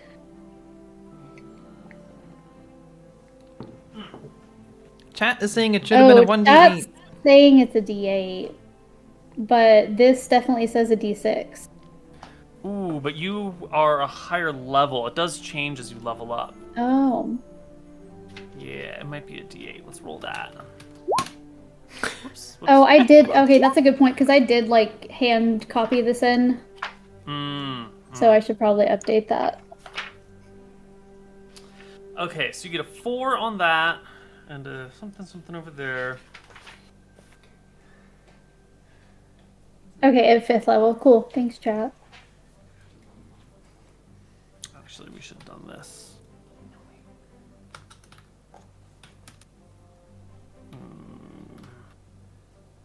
And then we added a 4 from the Bardic Inspiration.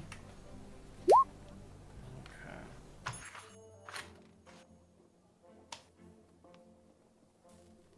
Yeah. It goes off without much of a hitch. He rubs the wine, he sprinkles the wine on you, he casts a spell, places his hands, one on either side of your face, and then at the end of it sort of like tugs your whiskers a little bit. Ow. And looks back at Tristel and is like, she's not cursed, she's just like super awkward. Hey. What? What do you mean Super awkward? When I sit up, you're awkward. Yeah, No? you're awkward. Look, kid.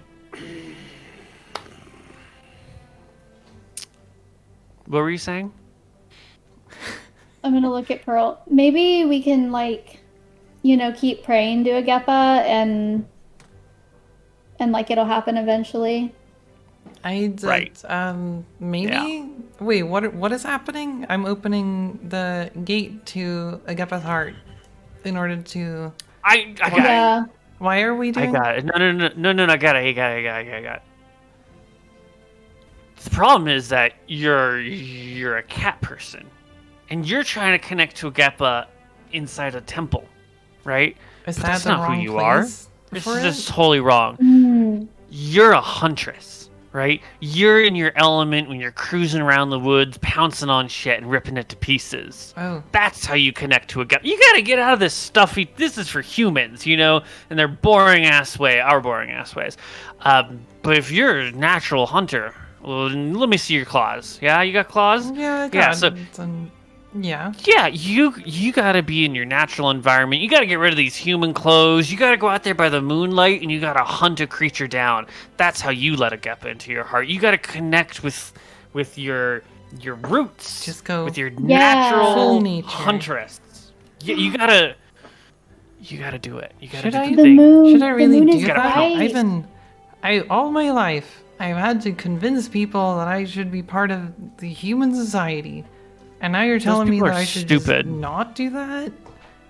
Don't listen to those people. They're gonna trying be- to they're gonna deny be you. Angry with me, and they're gonna Who call me a cares? cat, and So? I'm not. Counterwall at them then. Sit on their railing and meow at them until they leave you alone. You gotta be That true to seems yourself, rude. Pearl. I can't be rude to my friends and everyone in town. Are they really their friends if they want you to change to make them happy? No, you can accommodate to some extent, right? Sure, we gotta Have be you- civil with each other, but look what they made you do, huh? What are those things you're wearing on your face, huh? Why you got those pants on? What's wrong? Look, it's Why are you not denying that your bad. true nature? I just want to fit in, okay? And that When was the last time you killed something with your own claws? I That haven't. I'm gonna put my hands on her. That is not in her true nature. You don't know her if you think that's in her true nature. She doesn't hunt things and rip them to shreds and eat them? No, I mean I Hun- hunt smaller critters because I have to. Boom. Boom. But Just get them. Pearl, maybe we could give this a shot. And I'm kind of want to give her a look like, all right, we found out you're not cursed. Let's go. like, when now, this time of day, we know the moon is happening. We need to prepare. So let's go back to the inn and get ready for your hunt. but there and are then wolves out there. you'll That seems really truly- scary. That's really find Agepa. What do you mean the moon is happening? The moon happens all the time. It's not a thing that happens. It's just Yeah, but it's very large in the sky right now. We heard the wolves howling at it on our way up. Yeah. The full moon was a couple nights ago. What if the wolves attack me? Because I'm just so in tune with nature that they will just eat me. That seems scary. I wouldn't want to do that. I feel That's safe true. in towns, Well, mostly. Well, actually, maybe, not maybe you're always, not a but- huntress then. Maybe you're just a house cat. Maybe you should find a warm, cozy spot near a fire and curl up and connect with the Agepa that way. I don't know. That sounds cozy, but adventure does calls, sound- Misjudged you. Maybe you're a house cat. A lap cat? No. It is interesting. Pearl is a comfy cat. Am I though? Speaking No. of cats, where are you from? You're the only one of your kind I've ever seen before. Oh, Never seen anything like you before. And How'd you then get here? I will pull out like a sheet of paper in my backpack. All right, I'll pull out the map that we have. And I will try to recreate the scene of Sylvanas showing how far away it is. and I'll like slap it down on the ground and just waddle away and like try to like point at how far away it is. And I get it like completely wrong, but like I don't know, but someone told me that my friends are over here, but I've never met them, so I actually don't know. But apparently very far north. See, that's it then. You gotta go back home where you're from to connect with your true nature. But am You've I been from stuck there, in a though? place. Oh, you This is told where me, but people like me are. how are you supposed to connect with your true inner spirit if you've just been like lost? But have you gone to meet where you're from? Yeah, I'm from here. Oh. My parents are here. But what about your buried out parents and the dawn of humanity? Where's the cradle of life? Have you been there? Well, God sort of made us all over the world a long, long time ago, and scattered us about. Malchus is my creator, ultimately. Malchus and Martha, god of chaos. It shows. Anyway, I think the temple's closed. I'm gonna go take a nap. This didn't work out. I feel kind of embarrassed. Get out! Party's over. Oh, okay. going to bed. It's a church. Yeah. Go connect with someone, somewhere, somehow. I don't know why you even came to me for advice. Not like anyone else comes to me for advice. Not like you guys are listening to me. I try so hard and you guys don't even give a shit. It's worthless. It's completely not even worth the time. Not even listening to me.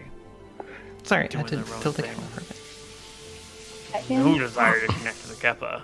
We don't even care about a Geppa, really. Probably just here to play pranks on old drunk men. It's not really fair.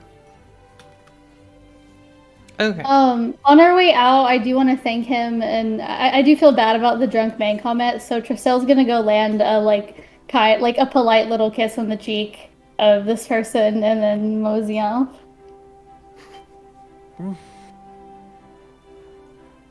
Sort of bobs back and forth, not really processing it very much, and waves you away. Come back soon, so you can continue to not understand.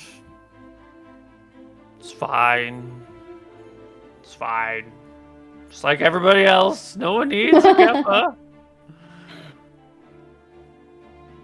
And I think with our party exiting the temple, we're probably at the end of our session for today. Yeah. Yes. Well, we've talked with Draconians. We got a message from them to Silvano Thernis, which seemed a little bit rude, maybe. A little bit mischievous. Tristel might have met her father? Maybe. Just maybe. It's either a very elaborate lie or a very awkward truth, I think. Mm-hmm. Yeah, I feel like the conversation with the priest at the end, like talking to Pearl and like where she's from, that really hits home for drunk Tristel too. Ooh, Of like connecting with where you're from. You haven't gone into the sea, Yeah, and you haven't, Gone into the north. Tabaxi land. Mm-hmm. Yeah. Tough things to connect with your past when you don't really know what it is. Yeah. Supposedly it's Two very, fish- very like Fish deep. is out of water. Mm-hmm. But that'll be it for us today. Yeah. No XP yet, Tristel. This is the real magic item you got. Is it fake? Is it an illusion? It's real. We checked it for magic. Mm-hmm. Okay. I think. It's probably real, right? Why would you not have a real one? Yeah. That seems like a ridiculous notion. I mean, wouldn't it be like Especially 'cause it's so difficult to fake it expensive. as well? Yeah. Yeah, it'd be difficult to fake. Maybe impossible. It's true. It's true. Mm-hmm. All right. Well, thank you so much for today's session. Mm-hmm. Thank you for playing. Excuse me. All right. Sorry for turning the camera and whatnot, but the cats were barfing in the background. Oh, Oh. Ashley Okay, that is, makes is sense. cleaning it up. Fun stuff. Cats. Yep. Yeah. Is there anything you want to add, Neil? You want to close that Nope. on? How about you, Tristal? Lots As of if your fun. name's Tristal. It's just full on D&D mode. Oh, actually, I have a thing. Have any of you played Disco Elysium? Oh, I haven't, but No. it's on my list. Okay. It's been on my list for a very long time, and then I actually finally played it because they released a full like voiceover version recently, Right. and it's very good. It just the most recent game I played, and it was really good. Toast is eating Thor's barf, I think. But yeah, anyway, I would very much recommend it. Yeah.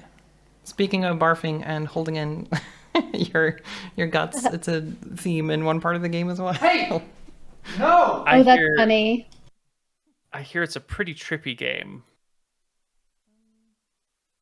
Not that trippy, a little bit, but it's kind of this like what's it called? There's like a term for this like vague alternate like universe, slightly off reality type of thing. Oh, like magical realism? Yes, magical realism. Very much that vibe. And it's Cool. very like role playing inspired. And so, you know, you have your like actual role playing games, like tabletop role playing games, rather than, you know, you can level up and you Salad? Hey! like, get XP and whatnot. Hey! Yeah. Oh my god, rotten eggs. Yeah, anyway, I should go help deal with cats. Yes. But yeah, thank you so much for today's session. I would recommend playing the game. But yeah, I will see you all next time. Bye. Bye. Bye.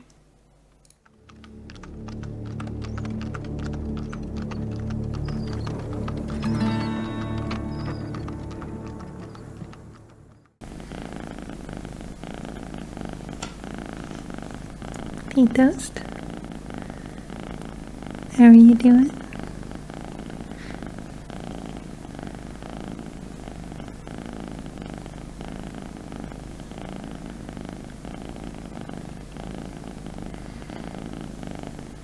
Oh, no more pets.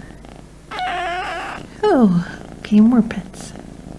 Yeah, I'm petting you. Yeah, I'm petting you. Yeah. How many more pets do you need?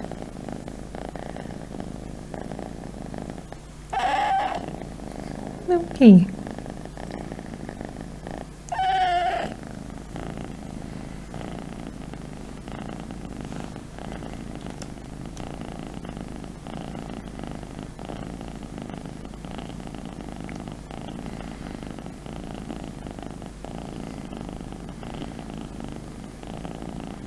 Nope.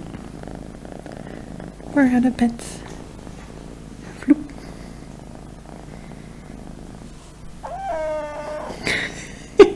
What's your plan? Do you even have a plan? Eh? Scoop. I have scooped my child.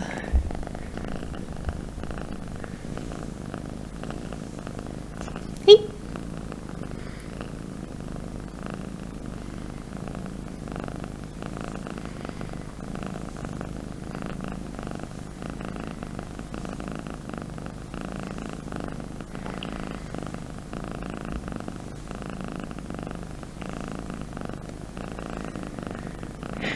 I don't know what to tell Neil and Autumn. Cause like, I can't go like prepare. I'm stuck here now.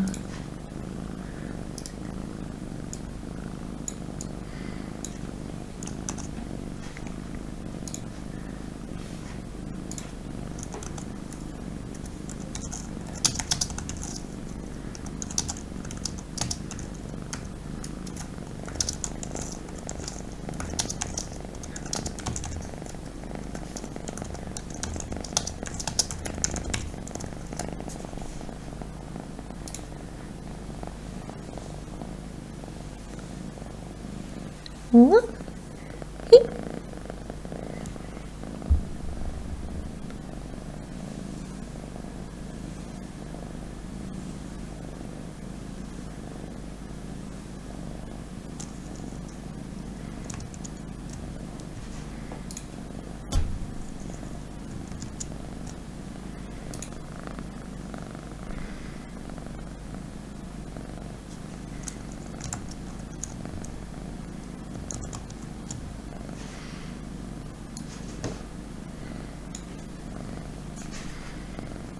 I will send them a picture.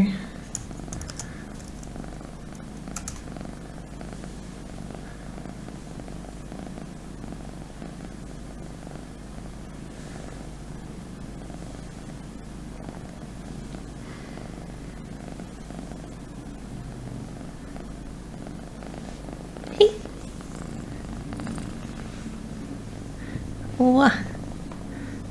Where do you want to go? You just want to see here? Oh no, camera focus. There we go.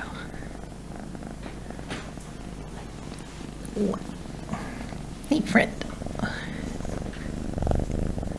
There you go. That's a microphone.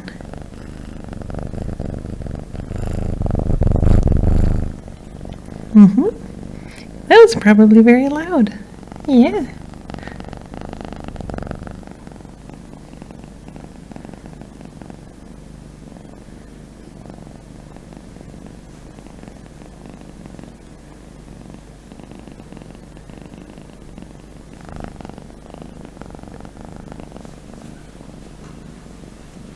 Bloop. Okay, you done? Okay.